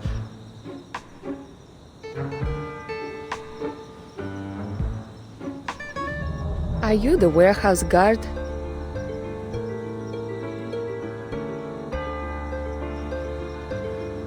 Yes, ma'am.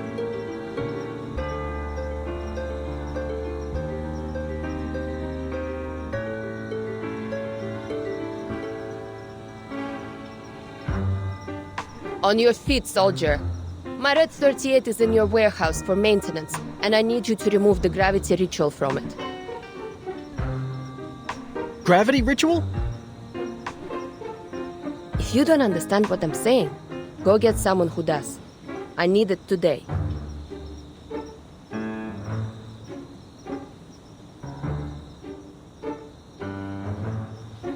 Oh, right. The gravity ritual. Yes, I know. Please, come with me. I'll take you to the warehouse. Are you certain you can undo the ritual? Yes, ma'am. They made sure I got the hang of it before they took off. Leave it to me. Lead the way, soldier.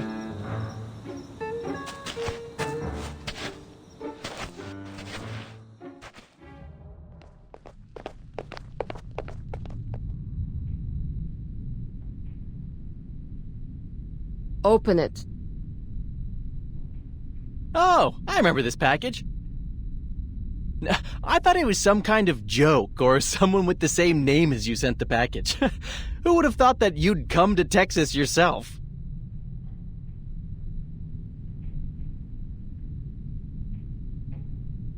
Hurry up, soldier. Open the crate, now. Ma'am, I know you want to do this quick, but I haven't been authorized to undo this incantation. If you can't do it, find me someone who can. I won't say it a third time. Truth be told, there's no one else to turn to. I'm the only one left. I was made an airman first class to do this job. I was still in training before this, you see.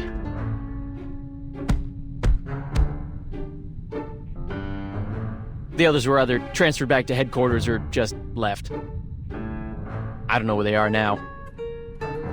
But since they entrusted me with such an important task, I'm sure I have a bright future ahead of me.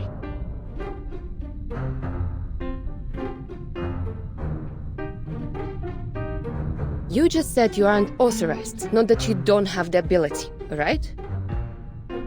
I have two options for you. One, remove the ritual now. Or two, I beat your ass and then you remove the ritual. Well... Choose! No more gibbering.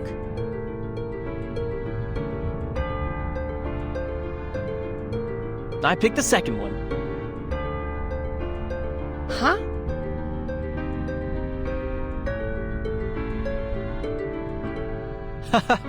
You see, I'm happy to get rid of the ritual for you, but I can't do it on my own initiative. I'm only an airman first class. I can't make decisions about this stuff. So, you have to beat me up to avoid future inquiries. One day, after I'm promoted, I'll be able to better assist you, ma'am. I mean, you're the best pilot I've ever seen. I even made a scrapbook of the reports on your flights.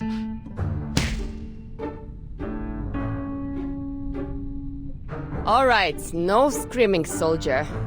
Let's do this.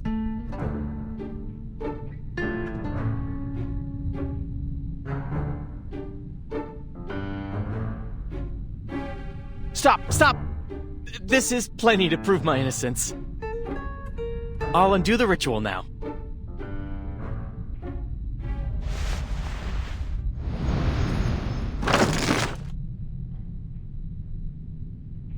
Oof, you almost blinded me there.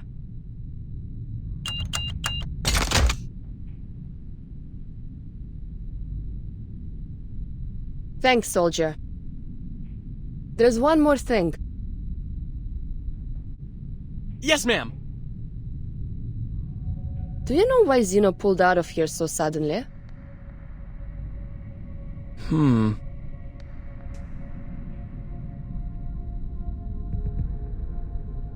They said it was an order from the top. The top? And that's all I was told. But word is, it was because Admiral Igor got real mad about the video leak of the vacuum bomb. But that's just a rumor.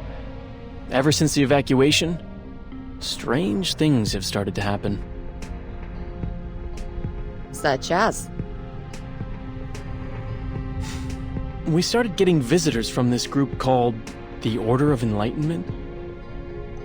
And now the farmers have stopped tending their fields. The cattle and sheep have been abandoned in the wilderness. All the townsfolk do now is go to these gatherings, hoping that the sufferer will bring them eternal joy. I don't know who this sufferer is, but he ain't doing any good here. Where do those people stay? In the town? It's a ways away, I think.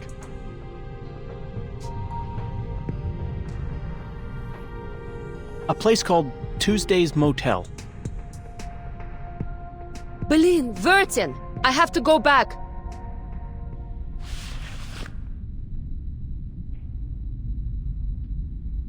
Let's get out of here, girl.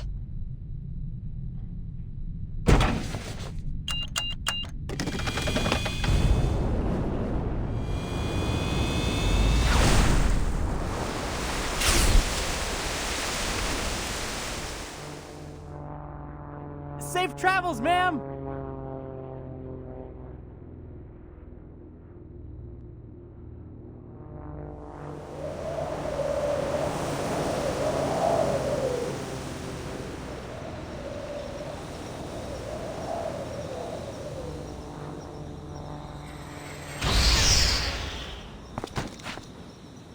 Choose this motel.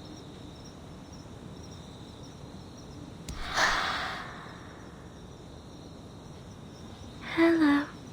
Can you give me a ride? I can't help you. Ask someone else. Can you give me a ride? I said I can't help you.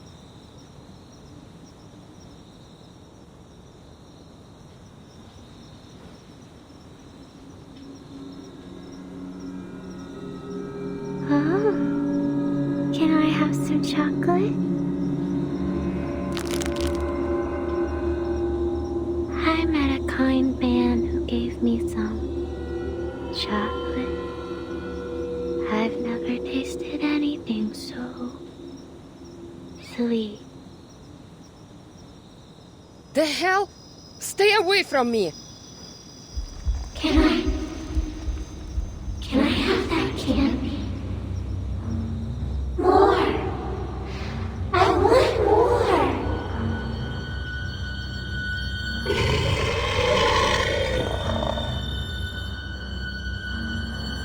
Stop asking me for candy! This isn't Halloween, idiot!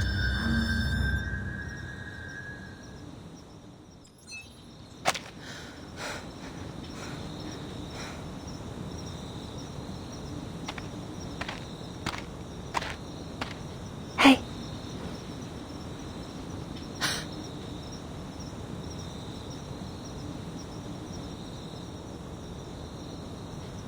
It's you. Are you all right? You look pale. You shouldn't sneak up on people like that. I could have hurt you. My apologies. But you're safe now that you're at the motel. No need to be frightened.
B-A-A.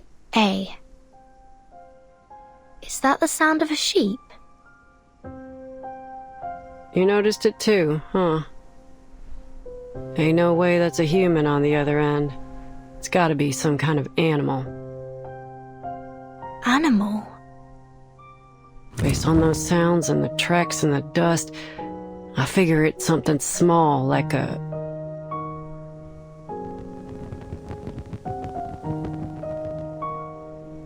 One sec, boss.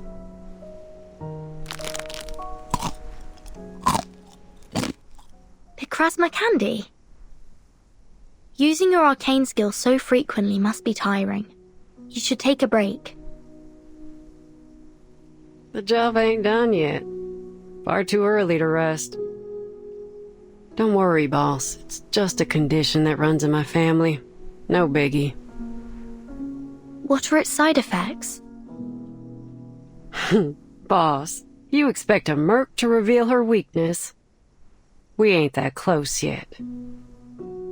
One thing I can tell you, though, is that I suffer the side effects as long as my eyes are open. Luckily, I've got cutting-edge technology at my disposal.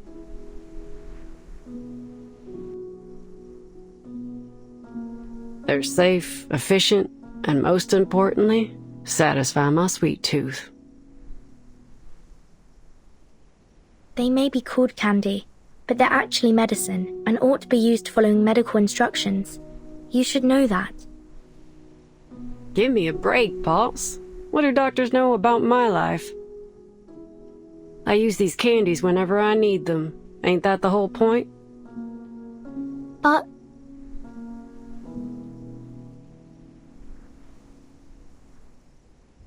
Shh. Did you hear that? Hear what?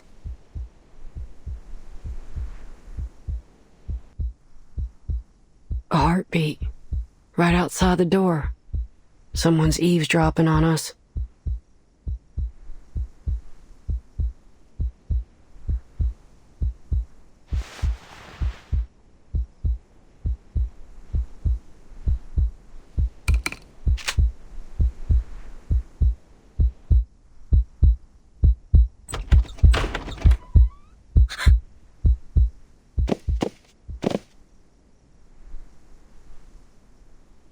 Care to explain why you're here, Ms. Kimberly?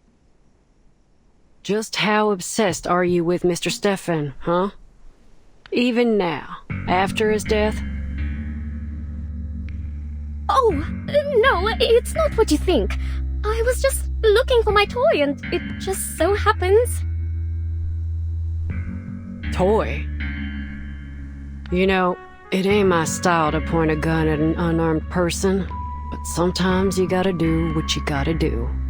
Especially when they're speaking with a forked tongue. 5. I told you, I was just looking for something. 4. Are you joking? Why won't you believe me? 3. I didn't. 2. 1.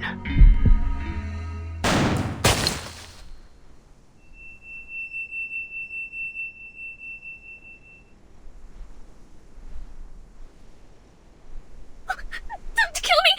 Don't kill me, please! I didn't do anything!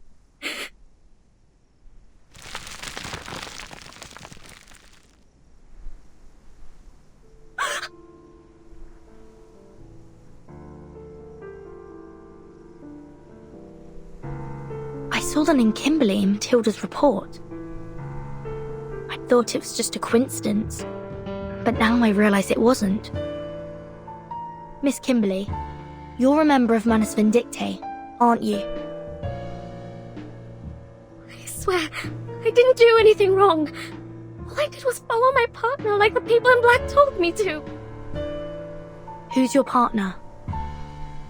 I'm hungry. All the time. So hungry. Oh, I envy the likes of you. You can store your food in so many ways. You have enough bread and water in your barns to last an entire winter. Your pastures are full of meat and dairy products. But my food... I promise, all I'm trying to do is get back what I lost. There's no need to be afraid. We won't hurt you, as long as you tell me the name of your partner.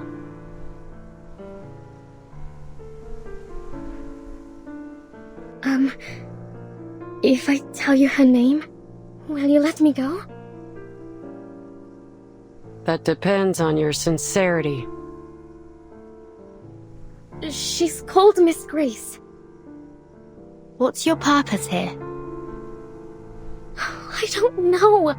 Those people in black told me to follow Miss Grace's orders, but she hasn't asked me to do anything since we got here. She must be hiding something from me, but I couldn't care less. I just want to eat.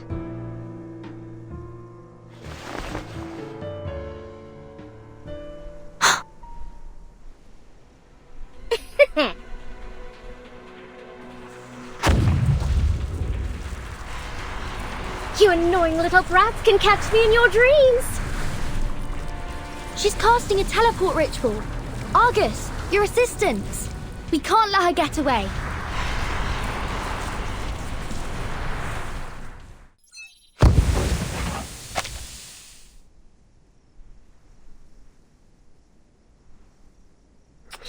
She disappeared fast. At least now we can draw some conclusions. Manus Vindictae has set their eyes on this motel. Under the name of the Order of Enlightenment, they used this place as a base and conducted some failed ritual experiments before they left. Manus Vindictae. I've heard of them. That infamous group of arcanists.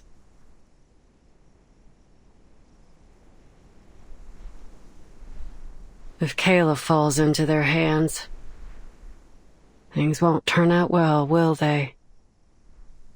I wouldn't worry too much. They usually only target pure-blooded arcanists. Alright, that's a relief. Kayla's bloodline is 100% human. But why would Manus Vindictae choose to come here specifically? What are they trying to do?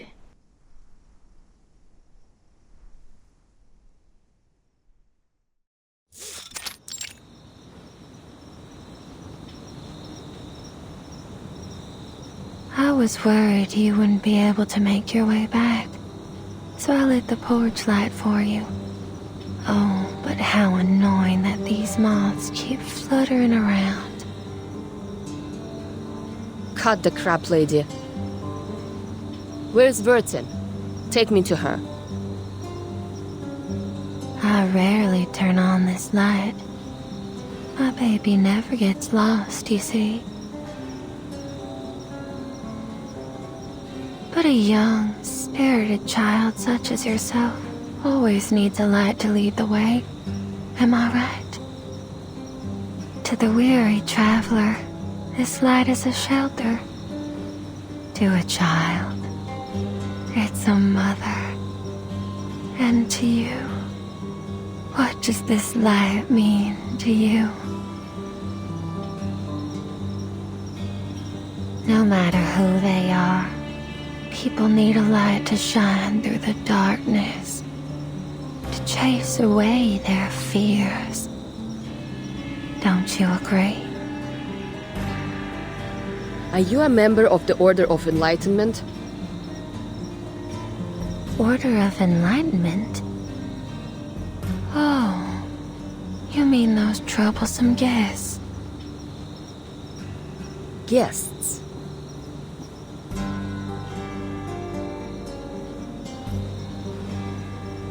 I don't like them one bit. They've scribbled all over the place and made a mess of the rooms. They hurt my baby. Oh, my poor baby. Shh, don't be scared. Everything's all right now.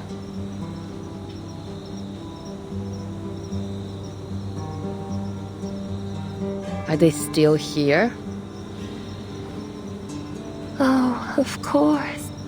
They made an offer that I couldn't refuse. After all. How much did they pay you? Oh, you are naive, my sweet child. There are countless things in this world that money can't buy. A traveler can't buy the sudden appearance of a hotel at just the right time. A crying child can't buy the comforting embrace of their mother. And I can't buy that thrilling satisfaction brought by sweet darkness.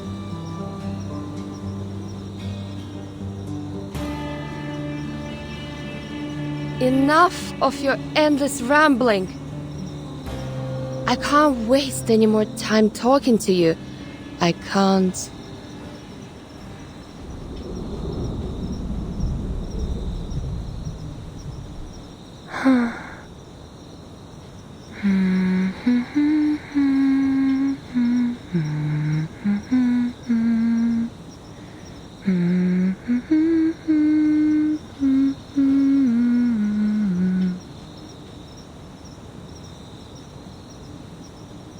Sleep tight.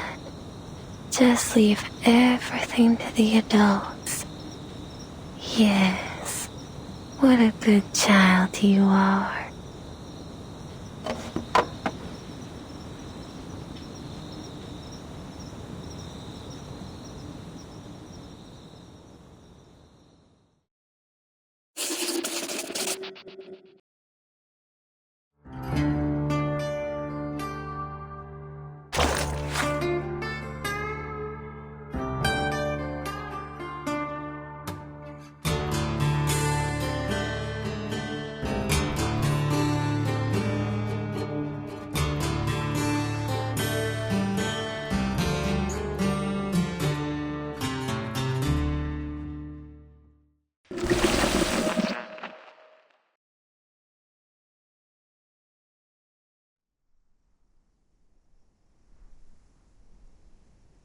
Found his medication prescription, and oh, is this his notebook?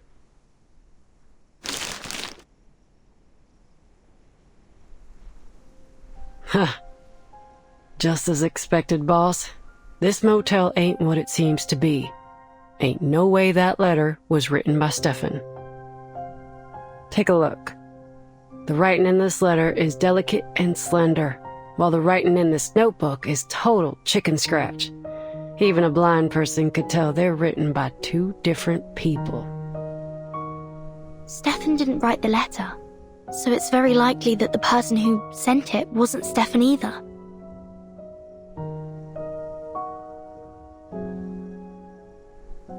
And this?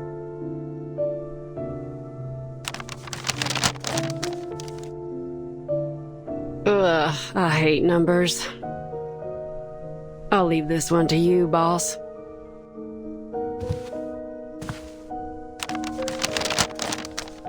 It appears to be Mr. Stefan's records of his daily expenses, along with some notes. Cigarettes, alcohol, and a significant amount of psychiatric medication. It says he was tormented by his hallucinations day after day, so he had to increase his dosage. And it says he saw a room numbered 707 here. The motel only has 2 floors. There can't be a room starting with 7. Did he describe it at all? He said the room had a bright red door that seemed completely out of place. Maybe it was just one of his hallucinations.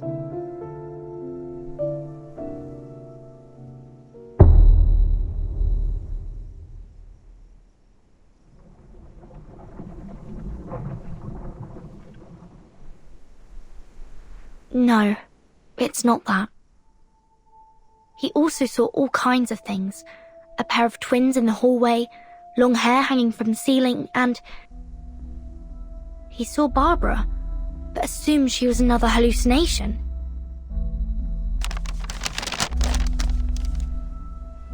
This proves that Barbara's been to the motel. Which means...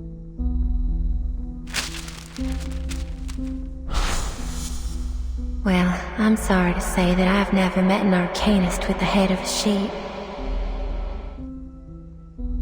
I can help you ask around if you...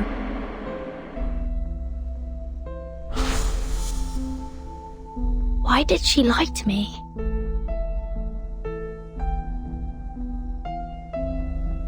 So, did you find anything useful from the expense record? I need to talk to the maid. Hold your horses.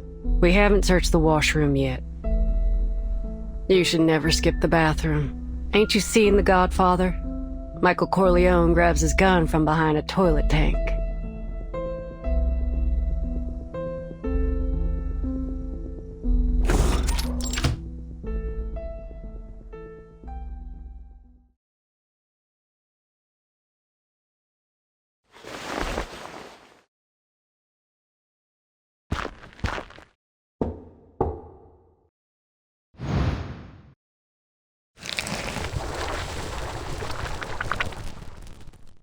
Argus, Argus, you've come to me. Do you know her?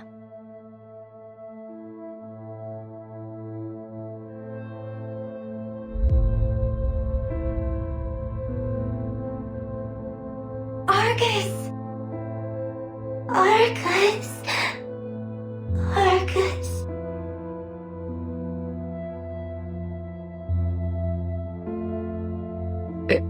It's not possible.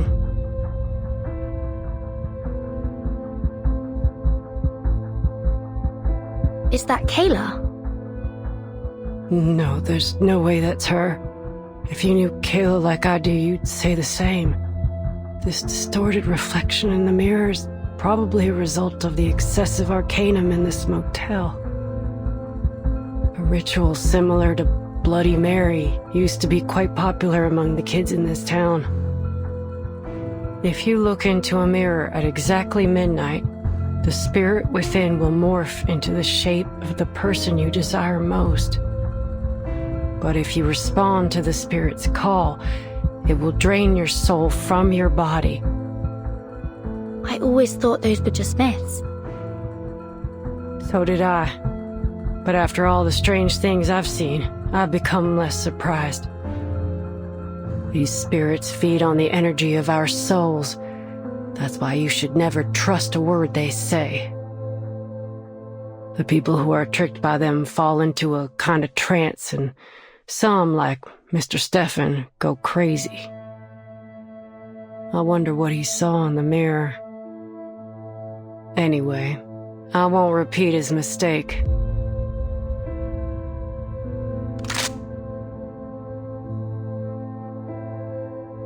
For mercs like me, the deepest despair ain't external danger, it's internal hesitation.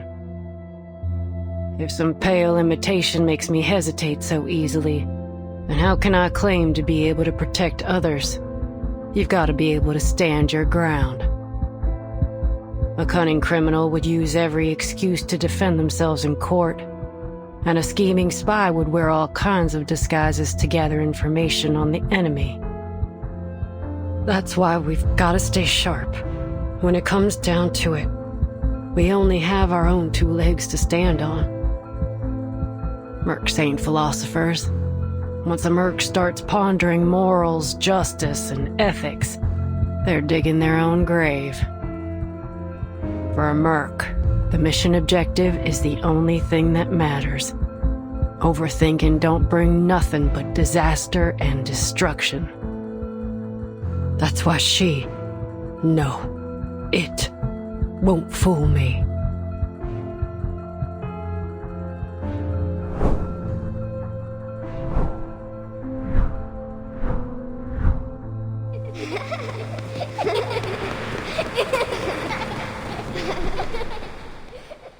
The folks on the ranch adored little Kayla. She was the apple of all their eyes. How dare this ugly imitation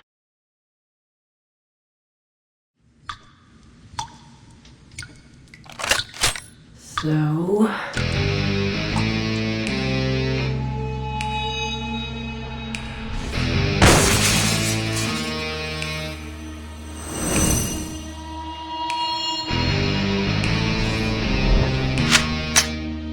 Here's my response.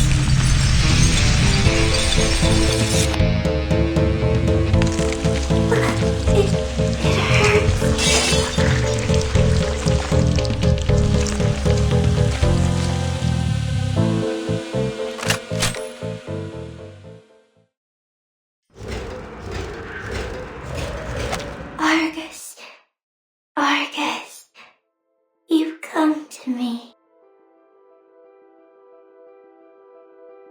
Let this serve as a reminder to remain vigilant. If there were a deceitful Spirit of the Year award, I'm sure that would win.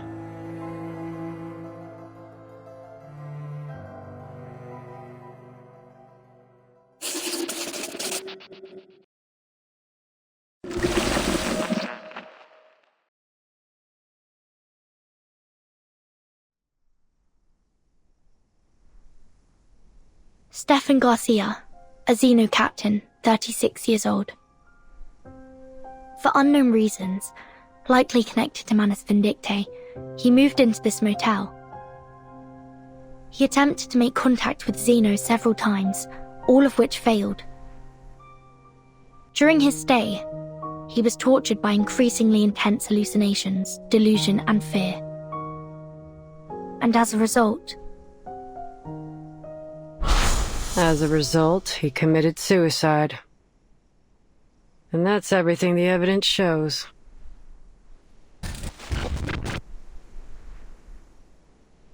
No. We must have overlooked something.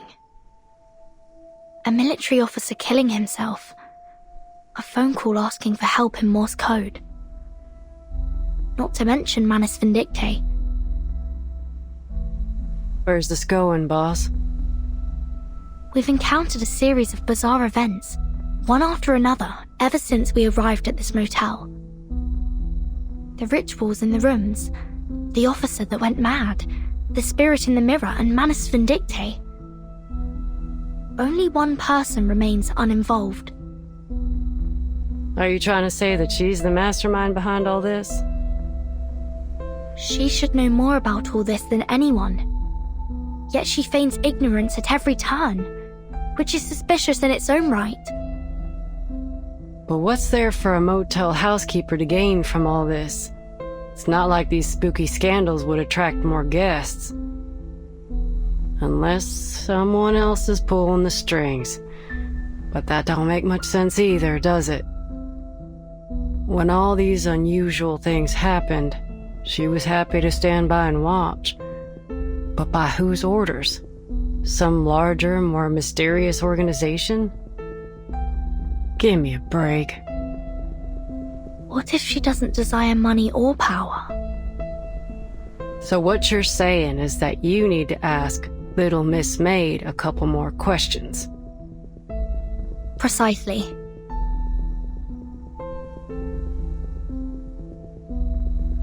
That spirit morphed into Kayla, so it must have seen her face at some point. Which means that at one time, Kayla was in this room. And you're right. Tuesday's definitely not a run-of-the-mill motel maid. It wouldn't be wise to approach her rashly. Let me finish up here first. Then we can go question her together. All right.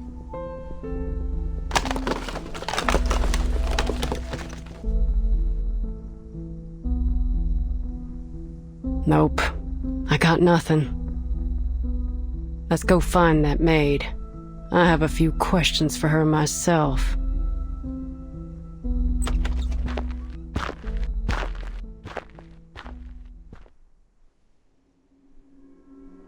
Where'd the body go?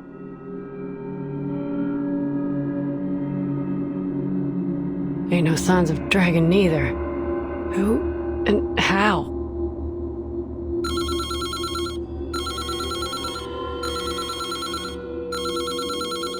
The phone again. What do you think? Should we answer it? I bet it's another one of those prank calls. Those weren't prank calls. Someone was sending a distress signal in Morse code.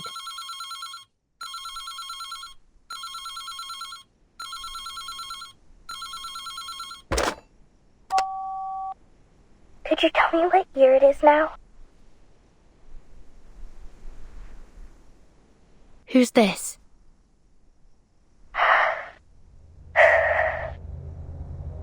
This is Barbara.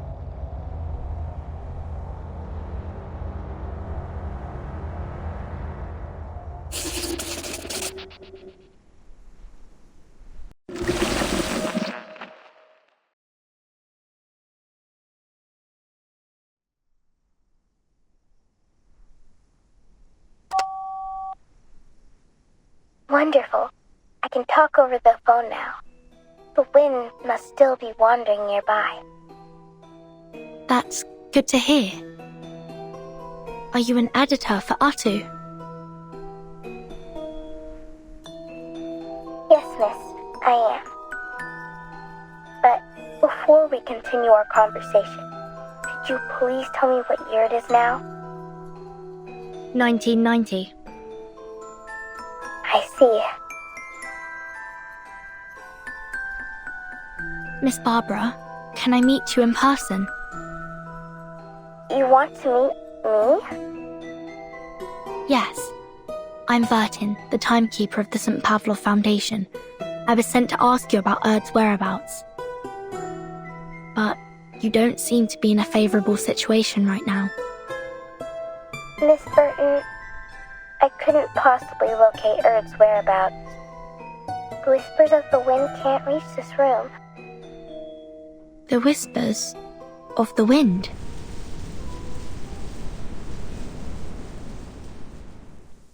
Yes, it's a special form of communication. Right. Well, is there anything I can do to help you rebuild this line of communication?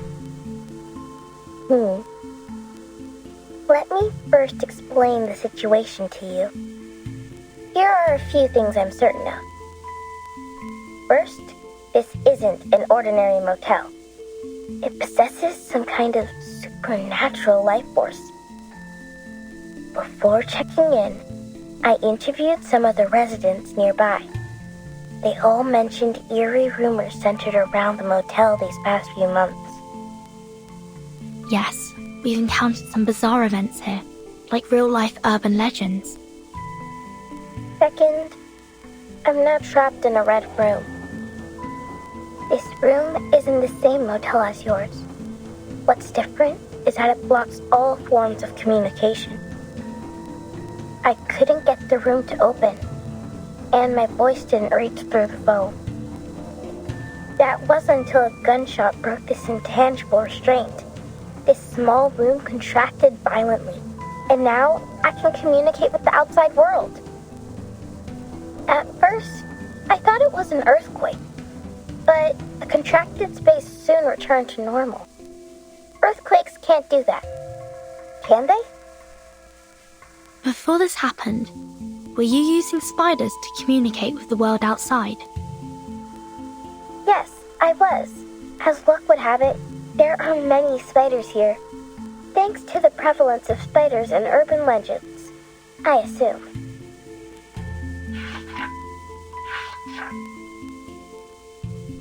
There's some paranoia about spiders living in hair. It originated in a sermon from 13th century England. A woman was always late to Mass because she spent too much time styling her hair.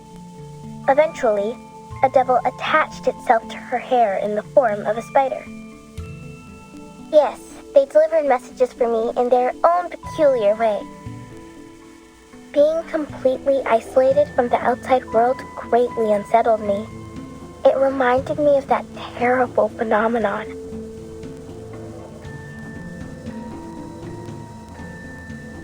Fortunately, that wasn't the case. But you're still trapped in that room, right? Yes, the door's gone. I can't get out from the inside. How did you get in there in the first place? Or rather, who brought you into that room? Well, who else could it be? The maid named Tuesday. Just as I expected. Wait.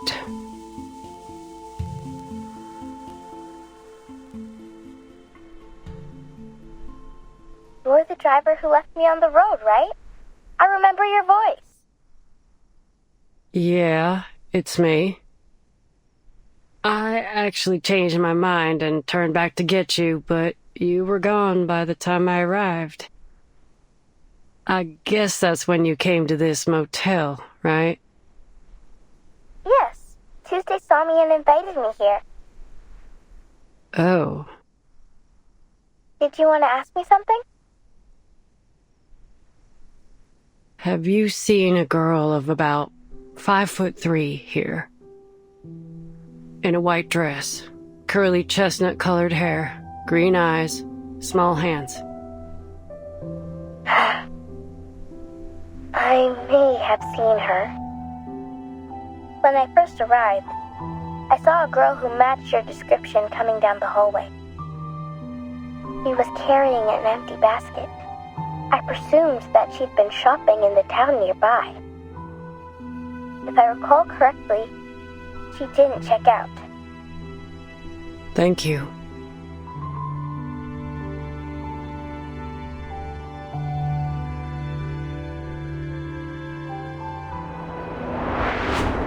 How can we find this room? It's just in the hallway, number 707. Look for a door covered in red.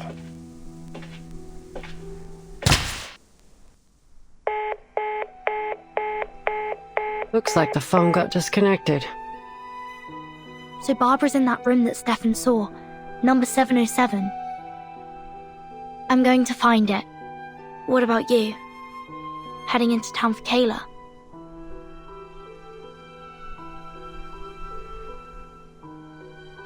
I did notice a weird spot in the hallway earlier. The maid's footprints were going back and forth like there was an entrance there. But I didn't see no signs of a door.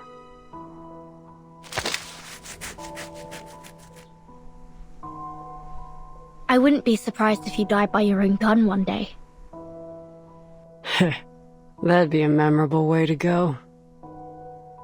All right, enough kidding around.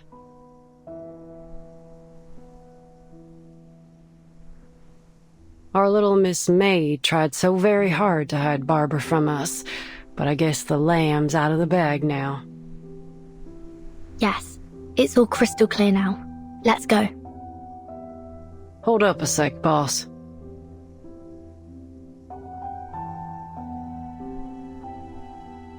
Do you have any candies? I'm running on fumes here, and I ain't got no way to replenish my stash.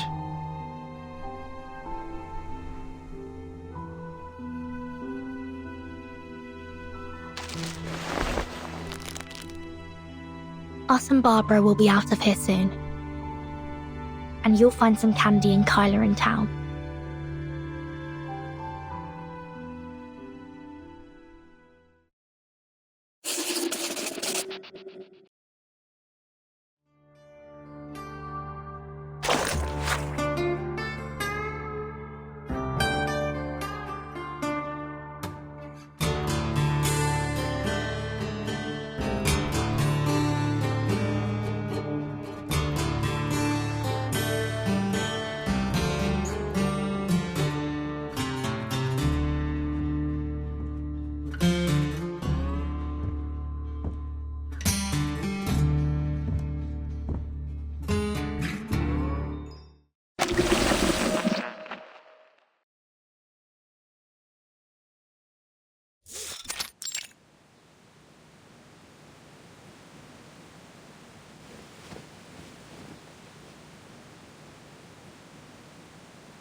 Are you not satisfied with my services?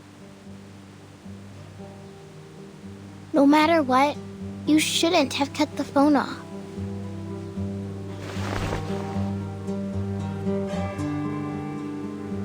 Nor should you have isolated me from the outside world. Because you should know better than anyone what that means.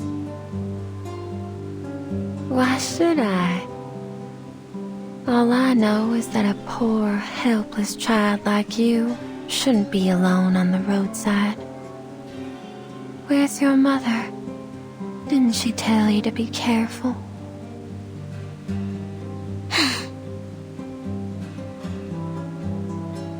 You really don't remember anything, do you? What do you mean? What do you think I should remember? Well, clearly it doesn't matter now. This motel's well decorated. Did you do all this yourself?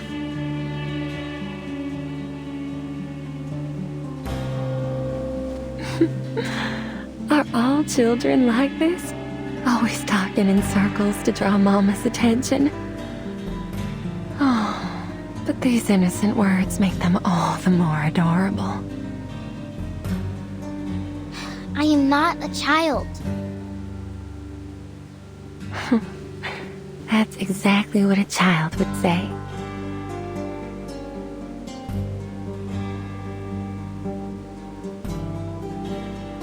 I've always felt a familiarity with you, like I've known you for a long time. Can you tell me about it? Why were you out here on Route 77 all alone? Maybe I can help you. Have you heard of Atu? Oh, I have. It's a magazine about fashion, trends, and the avant-garde.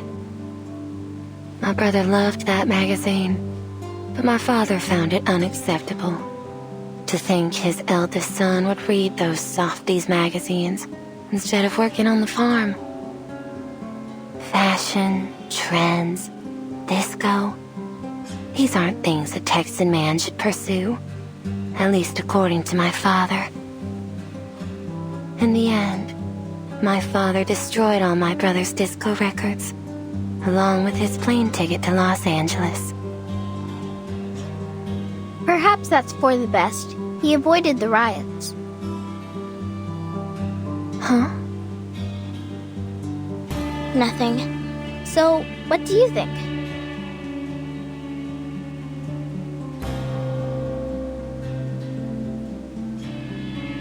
Me?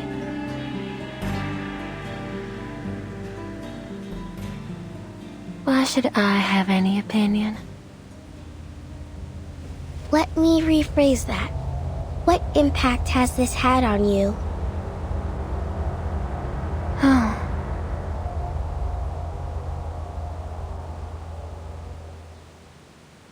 But what happened between them has nothing to do with me, does it? These were the choices they made.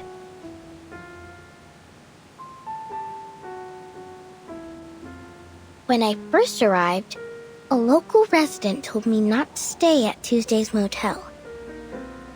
He said his aunt went mad soon after she stayed here.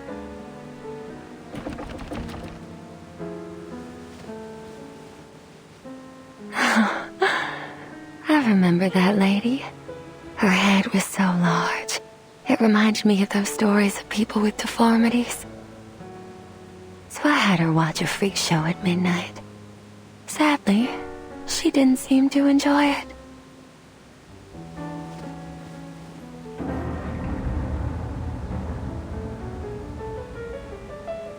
At this time of year, the farmers run their combine harvesters on the fields non-stop. The harvest is a joyful time of year, but the accompanying noise always frightens the children. Have you heard the stories of how naughty children get too close to harvesters and get caught in them, losing a hand or even a head?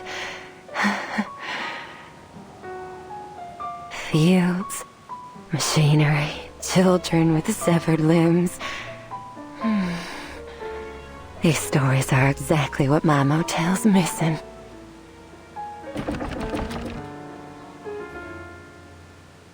Oh, my baby's calling. Please excuse me. I don't want another temper tantrum on my hands. Apologies, my fluffy little child. I look forward to our next conversation. Talking to you always brings me inspiration. But the motel's been too busy lately. It's starting to get on my nerves.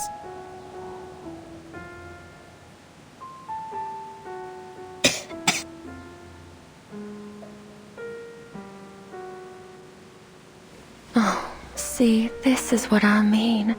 How could I bear to send you out on your own? You'll stay right here in this cozy little room until you're fully recovered. I don't need this special treatment of yours. Staying here won't cure my illness. Just get some sleep. You'll come to your senses after a good rest. I'll see you soon.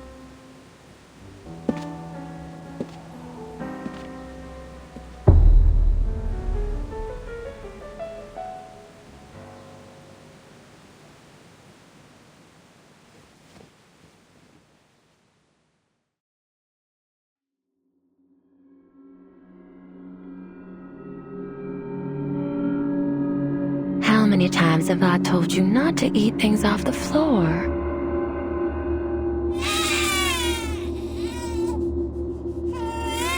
There. Don't cry, sweetheart.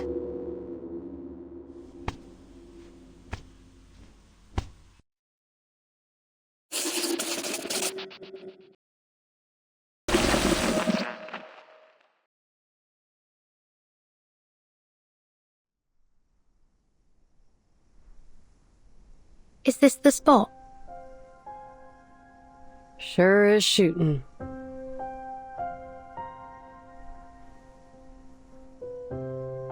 Look, these footprints. They're less than 10 minutes old. But where's the door to room 707? I can sense some energy fluctuations nearby, but they're definitely not from arcane skills. What else could produce such intense energy? Oh, can I help you with something?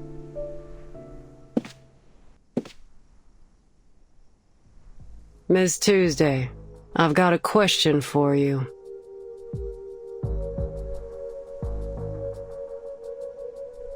Do you know how to get to room 707? 707? Yup. What I've been looking for might just be in that room. I'm usually more than happy to satisfy the requests of my guests, as long as it's within my power. But this one crosses the line. Shame. Looks like negotiations are over. And thence we came forth to see again the stars.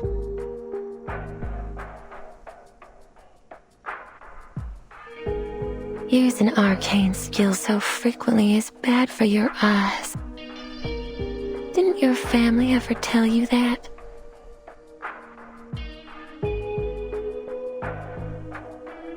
So you knew what we were doing all along. Of course. You weren't exactly subtle in your actions.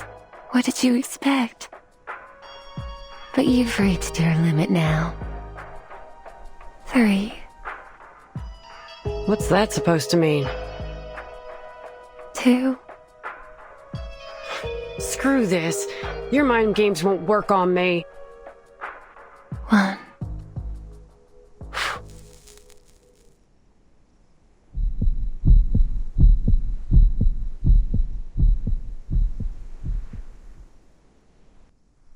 Huh?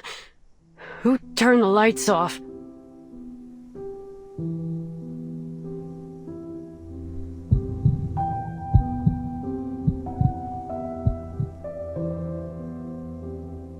The lights are still on, dear.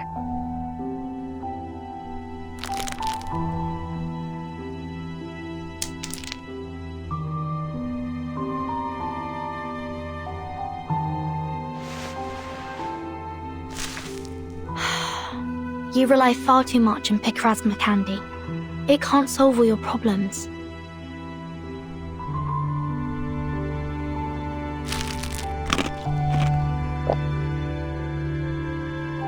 They usually work wonders for me.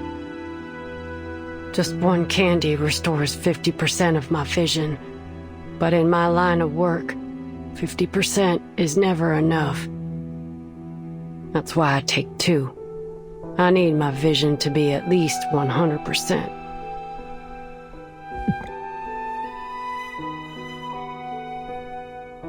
That'll do the job most of the time, but sometimes I've got an extremely challenging task.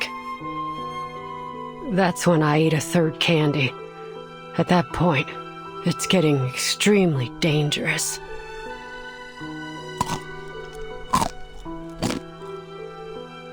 I should be able to see now.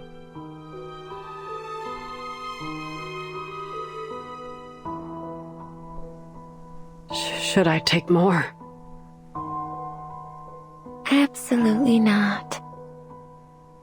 The large amount of candy you've eaten is exactly why your eyes have failed you, and in such a crucial moment, no less. Excess leads to destruction. This is true for all things. You do well to learn your limits. What? I also had to be careful not to frighten those children too much.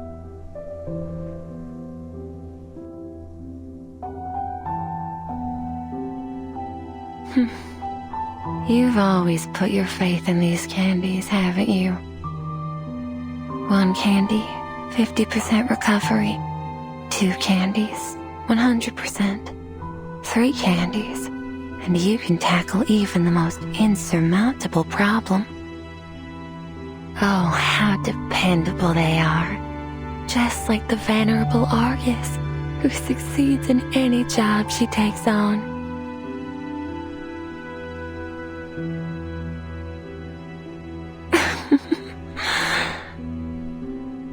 It's precisely your excessive confidence in these candies that has led to your marvelous destruction. Just as the people's trust in you as a mercenary has led you to this bottomless abyss. Oh, you poor thing. And of course, they'd never have imagined this. Argus, the mercenary named after the 100-eyed, all-seeing giant, is in fact a blind fool. Who the hell are you?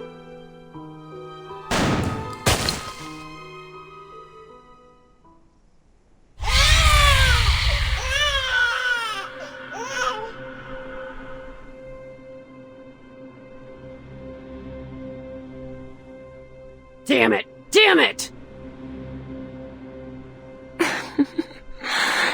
Missed me?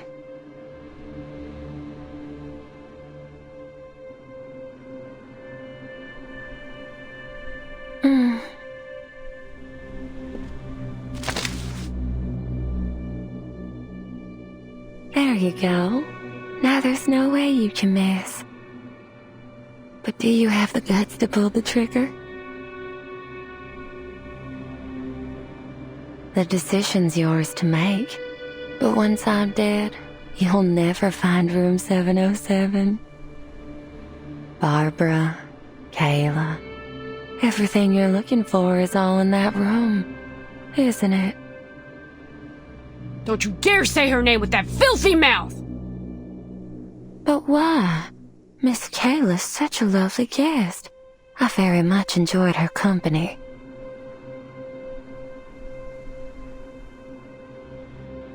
Enough. You and I need to have a serious talk.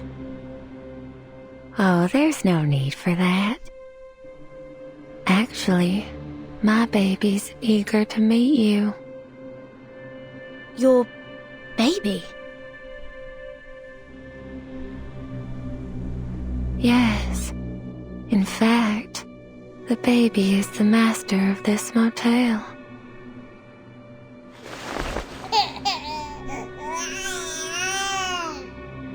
I think the two of you ought to meet each other first. Here, hold it.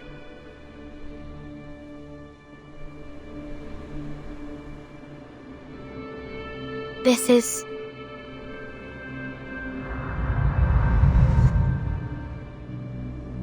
Burden! Burden!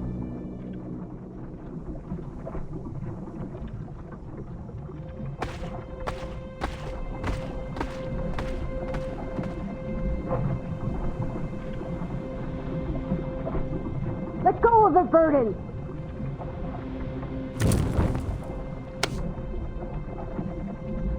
I ain't letting our deal end this way. Not while I draw breath. Argus!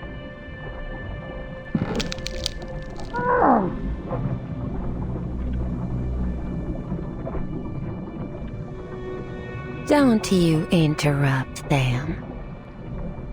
There's no need to worry, Miss Burton. I've done this countless times.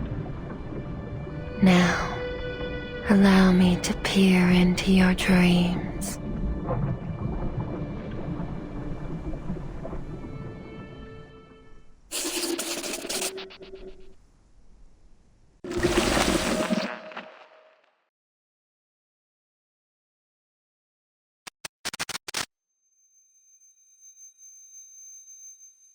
Where am I?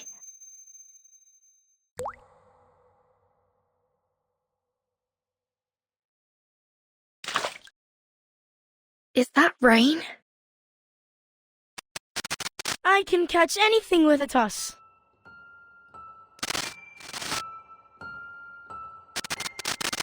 Burton, that's why you gathered us here, right? You shouldn't be here. You understand what we desire most, right, Burton?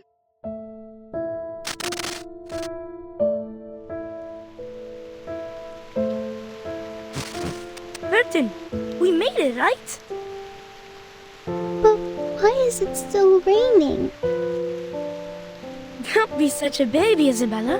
Haven't you seen rain before?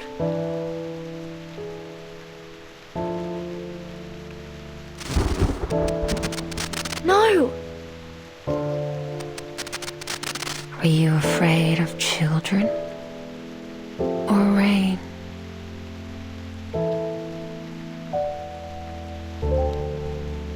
No, I'm not afraid of them. Rain is common. It's always falling somewhere in the world. It's merely an ordinary weather phenomenon.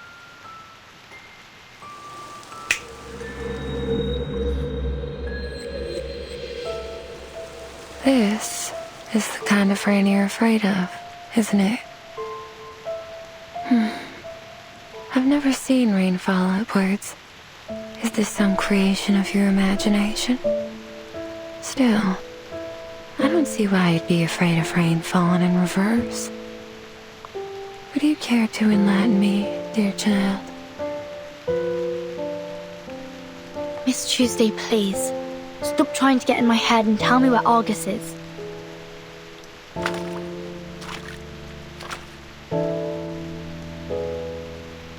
Before I met you, I never thought that a person without fear could exist in the world. I've never once guessed someone's fear incorrectly either. You really are something else. You didn't guess incorrectly. These reversed raindrops have brought utter chaos to the world, pulverizing people under the crushing wheel of time. You should be thankful you've never seen it. But it can't stop us anymore. Because the umbrella's here.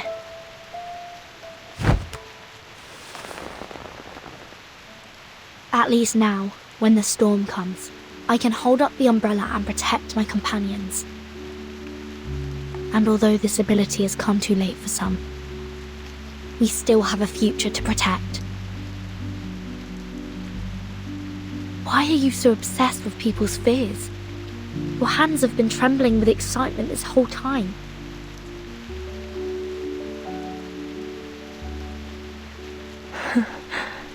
So I wasn't wrong at all. Why waste your time with that mercenary? She may look tough, but she's hollow inside. Have you ever eaten a macadamia nut? Crack the hard shell, and you'll find the delicious center. Who could resist the soft texture and rich flavor of fear? Miss Tuesday, this has to end. You were the one pulling the strings here, aren't you?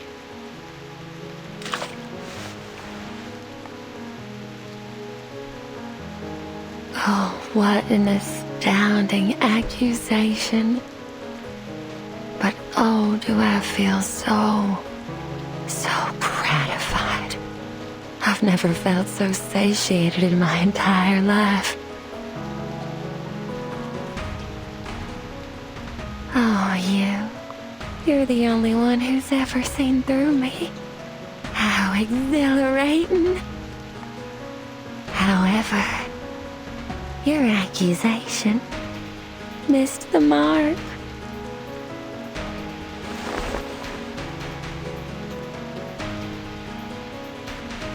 You see, my hands, they're immaculate. Never once tainted by a single drop of blood. I take great pride in it.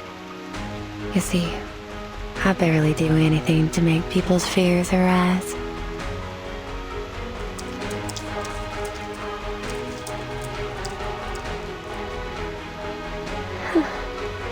I would never injure anyone. Fear created through physical harm is its crudest and most base form. What I crave is the fear that lingers in their hearts forever.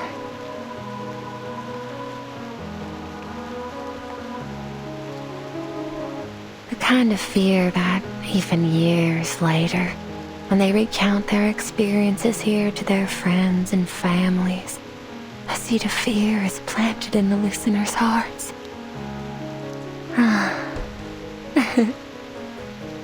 I instill fear in my guests, and they become my beloved children.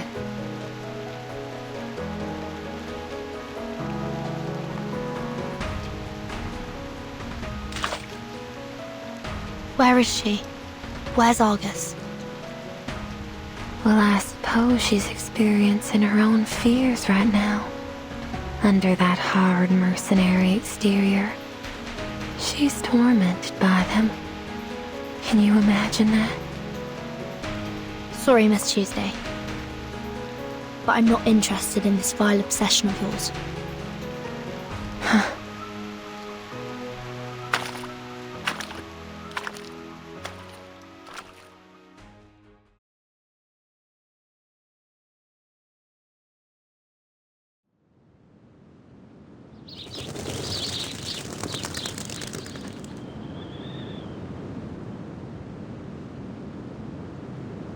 This is...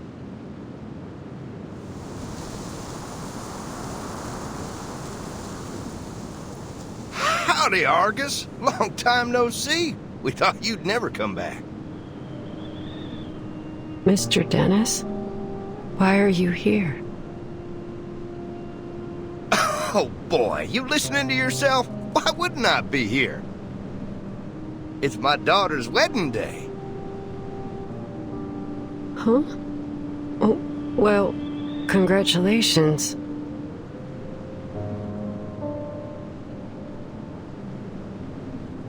But you really shouldn't be here. Don't you remember? 3 years ago, your daughter ran away from home. She left a letter and then went with Mr. Schaefer to a city in the northeast.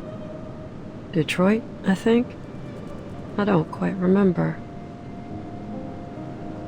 Oh, come on. Quit fooling around. After 3 months of searching, I found her. But she refused to come back with me. So you went to Detroit yourself. And then you...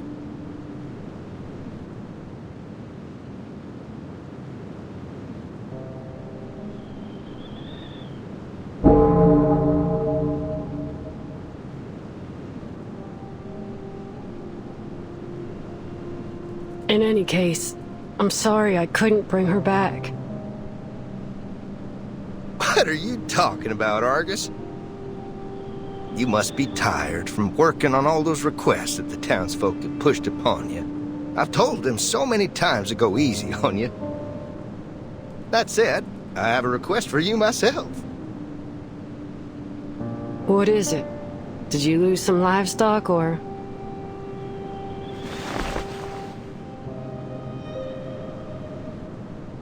Come to Alice's wedding. We've prepared plenty of food and beer, and we've got the chapel choir together. Don't miss out, Missy. Sorry. I won't be there. Why?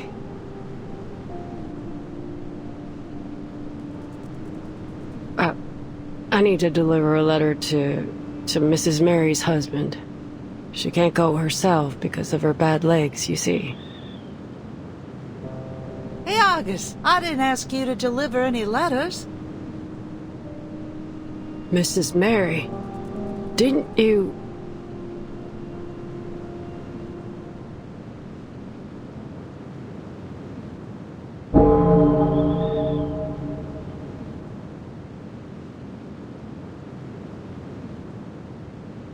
You're still alive? What kind of nonsense are you spouting? You really ought to take a proper rest. Today is Alice's big day. We should all be at her wedding, don't you think? Oh, my sweet child, why are your hands shaking?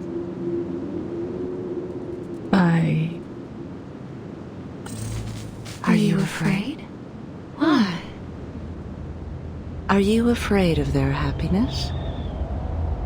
Or are you afraid of your failure? I'm not a failure. Oh, my sweet child. Argus, Argus, got a message to send? Go get Argus, your trusted friend. Argus, Argus, got a cheap past cat. Go get Argus, she's got your back. Argus.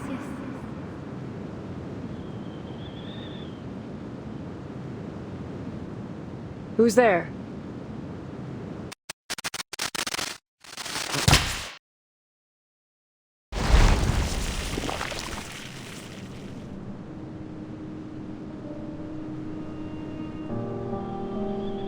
It's me, Kayla. You haven't forgotten me, have you? Kayla. It's getting dark. We should take them back. Ain't no way they'll make it through the night out here with their mama hurt. And you can't see a thing at night. Yeah, we need to go back now. Can't delay any longer.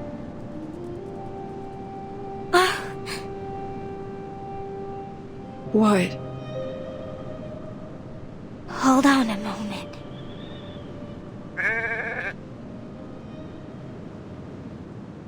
What are you doing? There.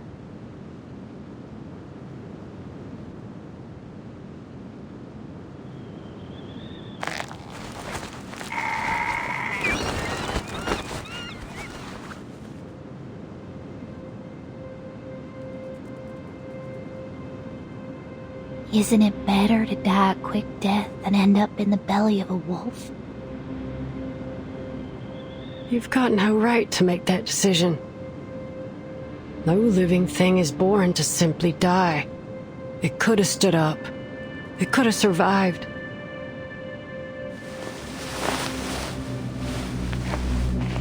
We can go now. No, don't go.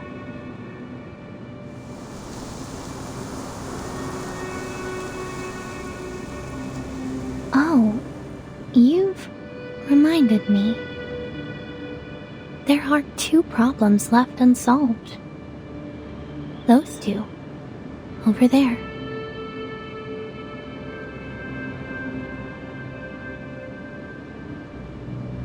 Kill them. It would only take 2 bullets. 3 seconds max. As long as they're alive, they'll come after you just as hard as you hunt the targets of your missions. I'm sure you know that better than I do. Why should I kill them? Do you need a reason? Just do as we've always done. I say, and you do. No need to think about it. Isn't that what you pride yourself on? A mindless tool that blindly follows orders. That's all a mercenary needs to be. Isn't that the so-called value of a mercenary that you always talk about? No, it ain't true. What's with the hesitation anyway? It's not like you give a damn about other people's lives. The only reason you can't bring yourself to kill them is because you enjoy how they always praise you and depend on you.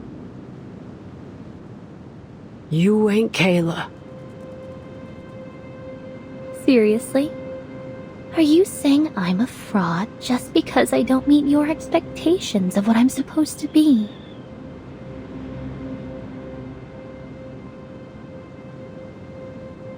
Fine. If you think I'm not Kayla, then why don't you kill me now? Just shoot me in the chest, and these people will treat you like a hero. They'll gather in the fields, holding torches, and chant your name.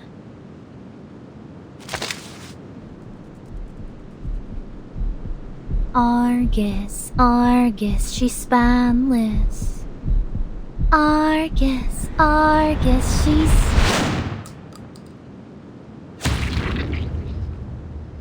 Argus. Argus. The deepest despairing external danger. If there were a deceitful state's internal hesitation, we only have our own 2 legs to stand on.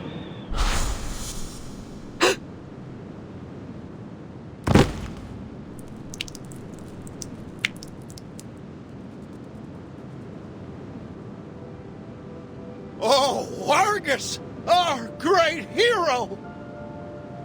The tales of your heroic deeds will be passed down through generations. She ain't Kayla. Now, you're lying to yourself again. Of course she's Kayla. It's not possible. Do I need to show you the bullet through her heart for you to believe it, Bonehead? Damn it!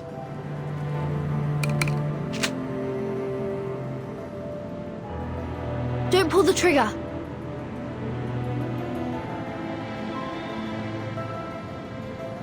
Virgin?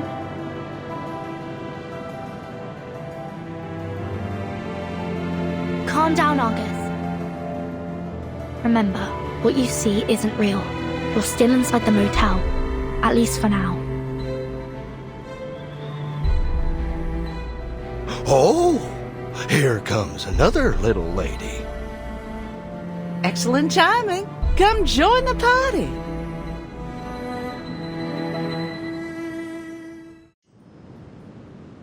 Burden. I'm here to get you out. So that wasn't Kayla.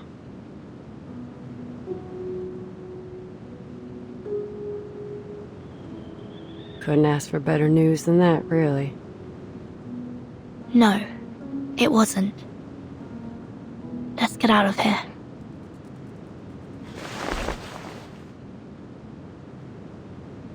Okay.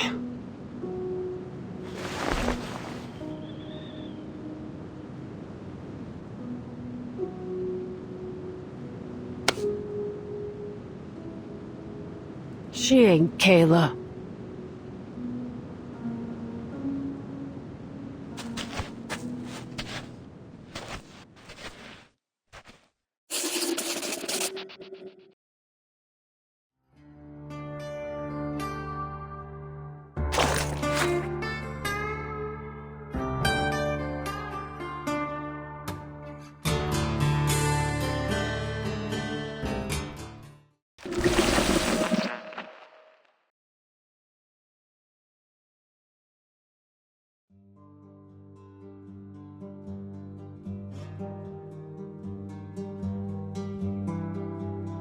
Did you see it? It?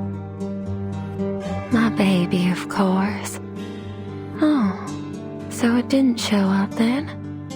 What a shy little pumpkin. What is it exactly? A supernatural being. An amalgam of urban legends. An ever-pounding heart. And a shy little baby. All under one roof. But seeing how you got out of there in one piece, I'm certain you've already earned its approval. Come on in. I'll show you the sweetest little room in the motel.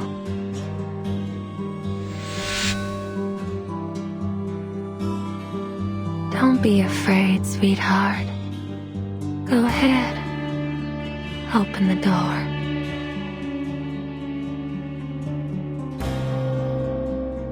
Open it. Now.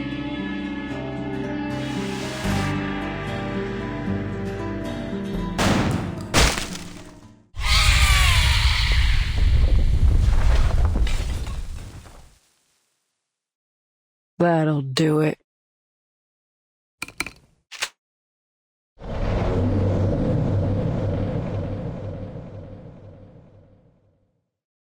Why didn't I think of that?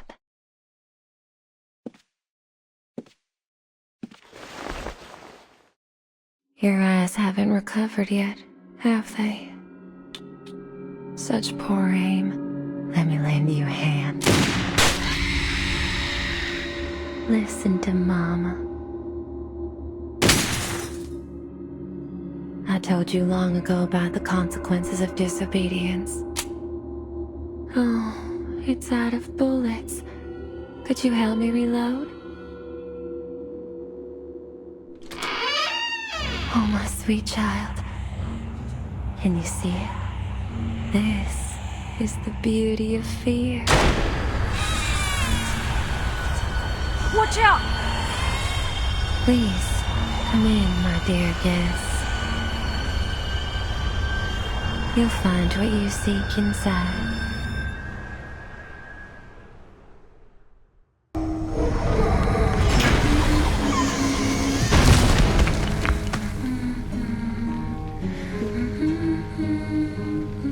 What the hell is this thing?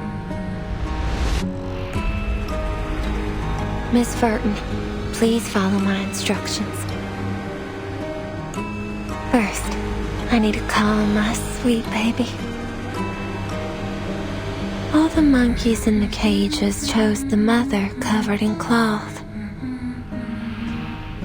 All children need to form attachments. It's a vital part of how they learn about the world. Now, go ahead and make contact using whatever method you see fit. Don't worry, I'll keep the situation under control. This is the only way it'll obey. Ugh, you want me to touch it? How about I let my bullets do the job?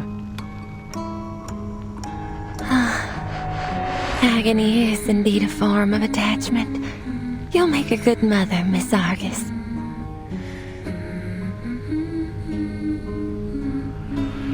You make me sick. Oh, my apologies.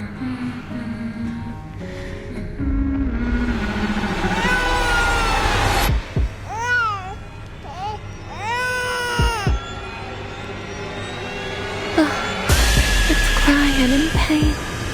Go wrap my baby in your warm embrace and put it out of its agony. This is exactly the honeyed comfort my baby desires most. But it can never be allowed to taste its sweetness. It'll always be dangled just out of reach. How exhilarating. Please. Continue. I can inflict intoxicating pain upon it, which is precisely why I became its mother. If you hadn't explained this earlier, I might have mistaken this for some kind of monster training show. Look, it's calmed down. My sweet, obedient baby. You deserve a reward.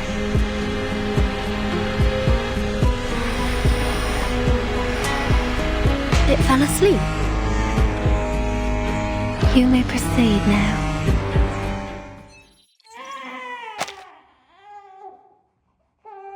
When I found it, it was still called Sweet Home. It was all alone, abandoned in the wilderness. A poor little thing. So you took it in?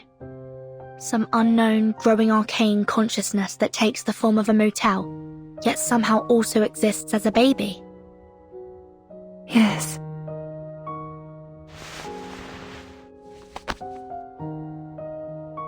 There.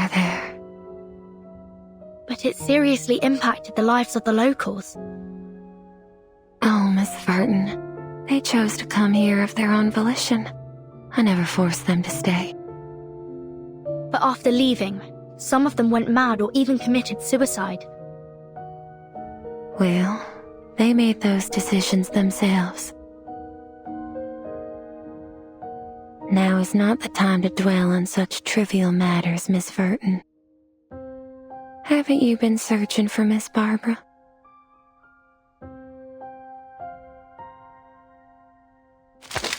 Don't get any bright ideas made.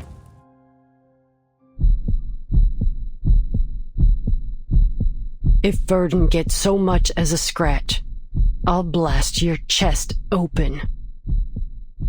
Along with your baby. Go inside, boss. I'll keep an eye on her.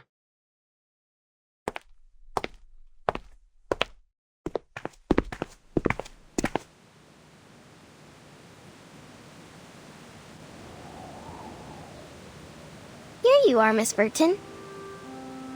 I'm so glad. I was beginning to think I'd never regain contact with the outside world. Miss Argus, you can put your gun down now. I've shown my utmost sincerity, have I not? Shut your trap. Let's get out of here, Miss Barbara. I don't think it's the wisest choice to have this conversation while we're still inside a living thing. Argus, I need you to keep Tuesday in check until we make it out of here. You ain't gotta tell me twice.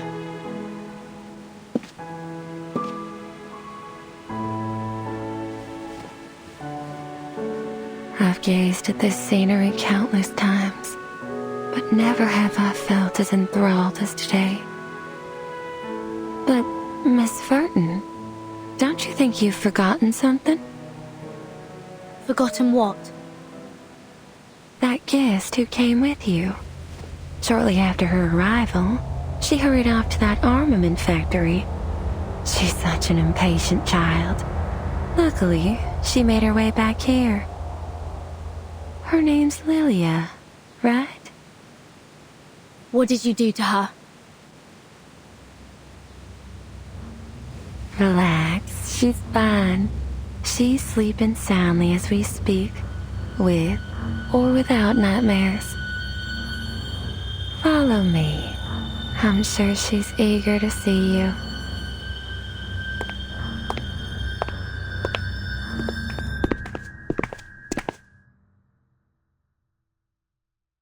This is the room.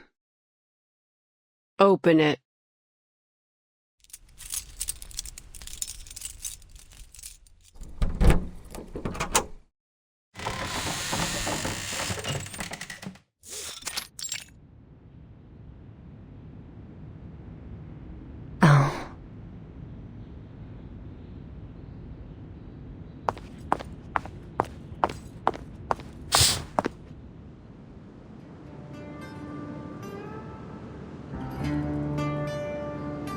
Verton, there you are. Listen, those Manu scum have already wormed their way into the town. We can't go there. You look terrible. I couldn't sleep at all in that haunted room. Every time I closed my eyes, I saw all kinds of creepy stuff. Can you come down here, Capitan? Talking like this hurts my neck. Okay.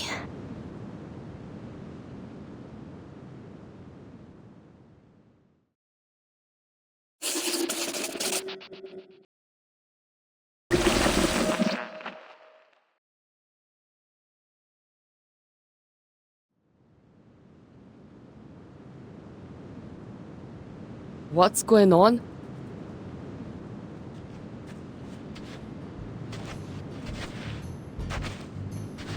Are you okay, Capitan? I'm fine. I have good news and bad news. Don't bother with the order. Just lay it on me. The good news is, we found Barbara. The bad news is we've got a new problem. This motel is the manifestation of a living consciousness that constantly generates urban legends and spreads fear. It might turn into a supernatural arcanist in the future. We can't let it grow here unchecked. We need the help of the Foundation to keep it under control.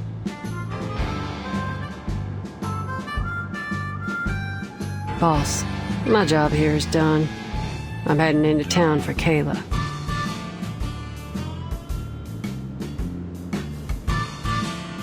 Oh, and I promised the young fella that I'd help him find his mother. I've got to go now. How do I pay your fee? Fee? We're friends, Verdon. I don't need no payment.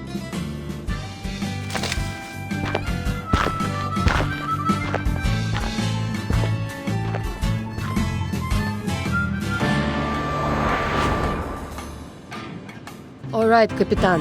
Any progress on finding Erd?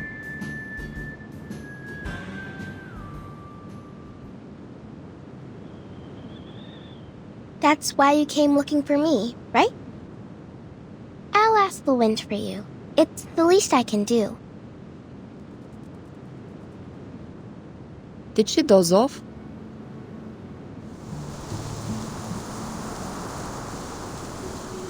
I'm listening.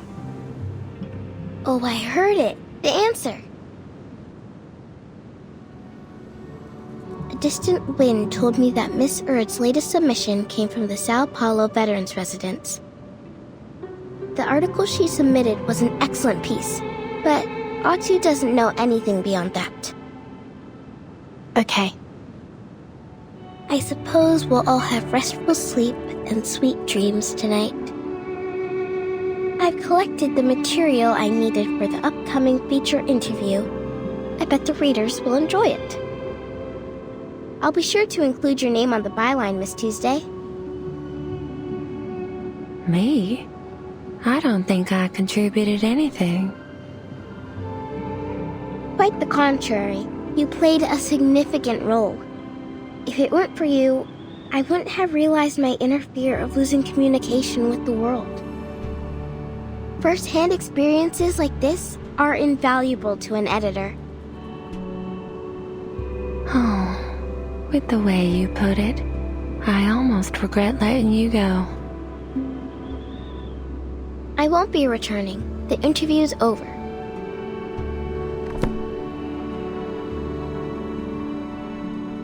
If all goes well, you'll be able to read about it in the next issue of Otto. I'll take my leave now. Goodbye.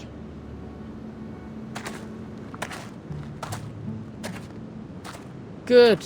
I can't wait to leave this place. We can't leave yet. I just contacted the Texas branch. Their staff is on their way here.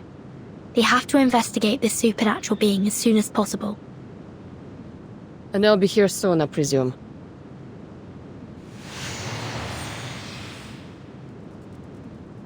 I can feel their energy fluctuations of teleportation rituals. It must be them.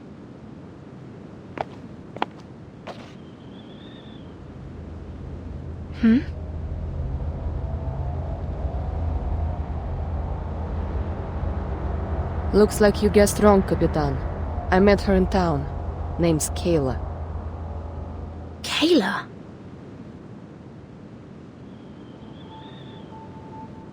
Do you know someone called Argus? The name doesn't ring a bell. How strange. What kind of parent would name their child after a 100-eyed giant? You must have mistaken me for someone else. Kayla's a common name after all. Like Emma, Anna, or Catherine. More importantly, miss, you look... Although I've never met you before, you seem familiar.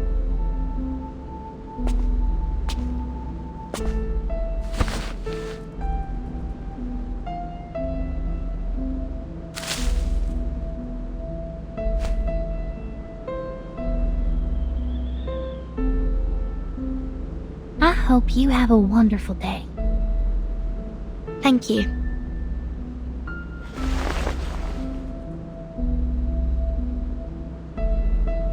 Are you a guest at this motel? What happened here? The St. Pavlov Foundation has taken over. I suggest you find alternative accommodation, given the dangerous incidents that have occurred here. What should I do? All my things are still inside. The Foundation staff will take care of it for you later. You can trust them. Can't I just go and get my things now? I would advise you to wait until the Foundation staff arrive. Oh, I can look after myself. No need to worry about me, miss.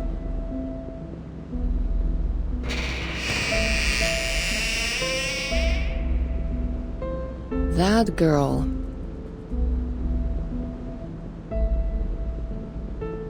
What about her? Never mind. It's probably nothing.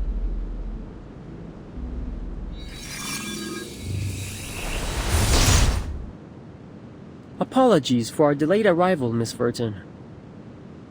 We'd been unable to locate the motel until about 10 minutes ago. It's as if something was deliberately interfering with our sense of direction.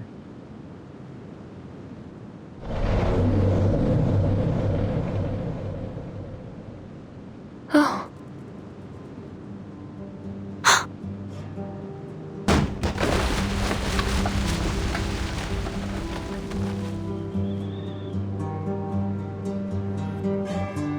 Once again, it insisted on eating garbage off the floor. Is every child this stubborn?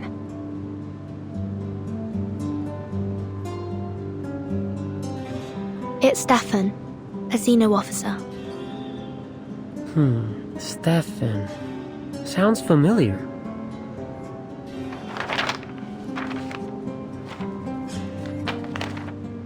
The records show he was a high-ranking Xeno officer who went missing after the vacuum bomb footage leaked. Xeno issued a staggering bounty on him. I guess whatever he did really angered Admiral Igor. Who would have thought he'd be hiding in this little motel in the middle of nowhere? Obviously, luck wasn't on his side. All right, Miss Burton. We'll take over from here.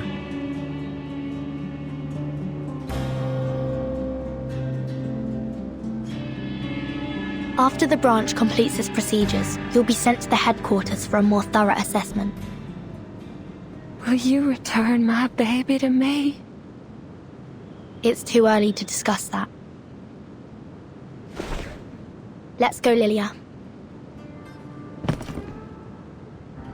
We must report back to Madame Z about Erd.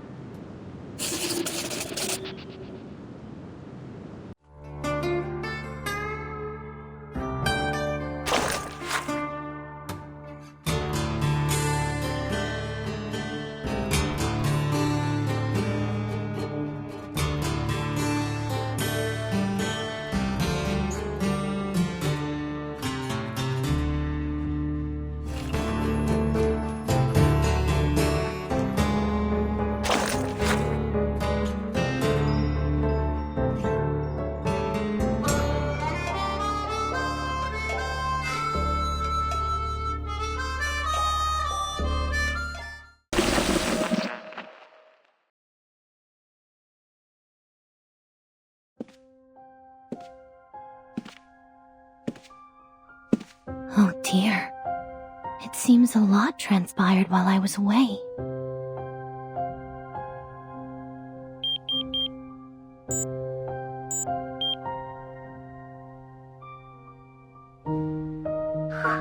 Miss Grace, I thought you'd forgotten me. I've been exposed.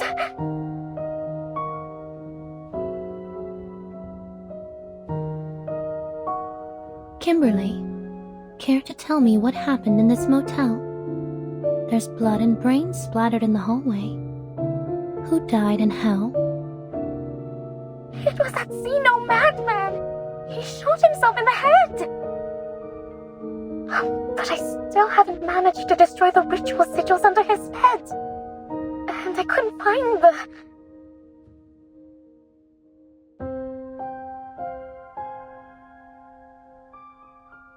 Now that our base of operations has been exposed, we'll have to take away everything related to the ritual and leave. The Foundation's rats will thoroughly search this place soon. The last thing I need right now is to deal with them.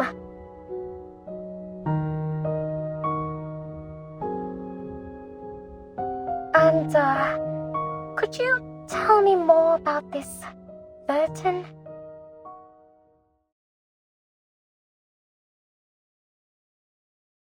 I might have had a slip of the tongue when she confronted me earlier.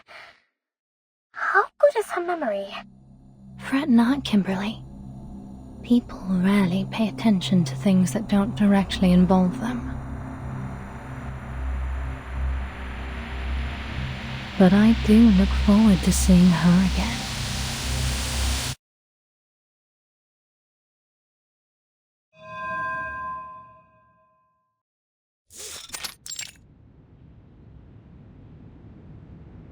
We're just here to have a conversation, Ms. Tuesday. Relax. I found it in the wilderness. You mean the motel with arcane powers? Just to confirm, the base form of this arcane consciousness is a heart-shaped fetus, correct? Yes. It's about as intelligent as a 1-year-old human, and it lacks the ability to deliberately plan or cause the incidents in the motel. Meanwhile, it sees you as its mother, displaying remarkable trust and dependence on you. Therefore, we believe you were a major contributor to these incidents, or rather, the one who pulled the strings. You may not have acted with evil intent, but your actions have caused many residents in Chisos to suffer mental breakdowns. They were seeking some form of relief from their mental anguish, which provided the perfect opportunity for the Manus to entrench themselves so deeply in this town. Isn't that so, Miss Tuesday? Well, I've never been to that town. And even if it is, as you say, they made their choices, didn't they? I see.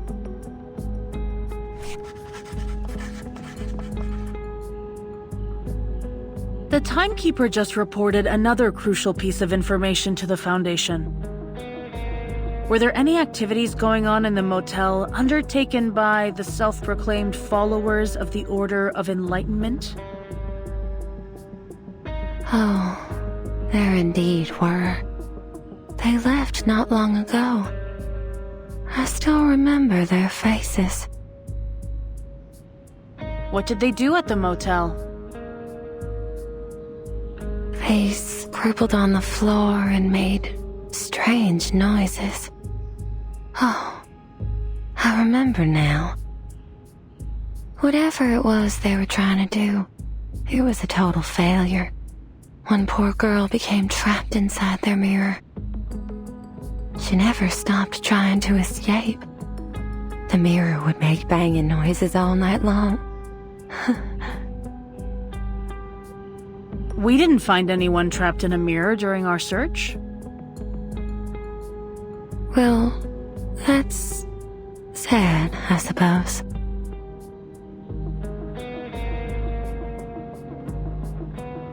If you knew they were from a dangerous arcanist organization, why didn't you report them to the Foundation?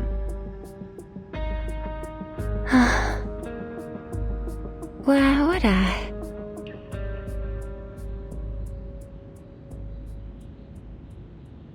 Fear doesn't frighten me. No, quite the contrary. It excites me. I would embrace fear any day of the week.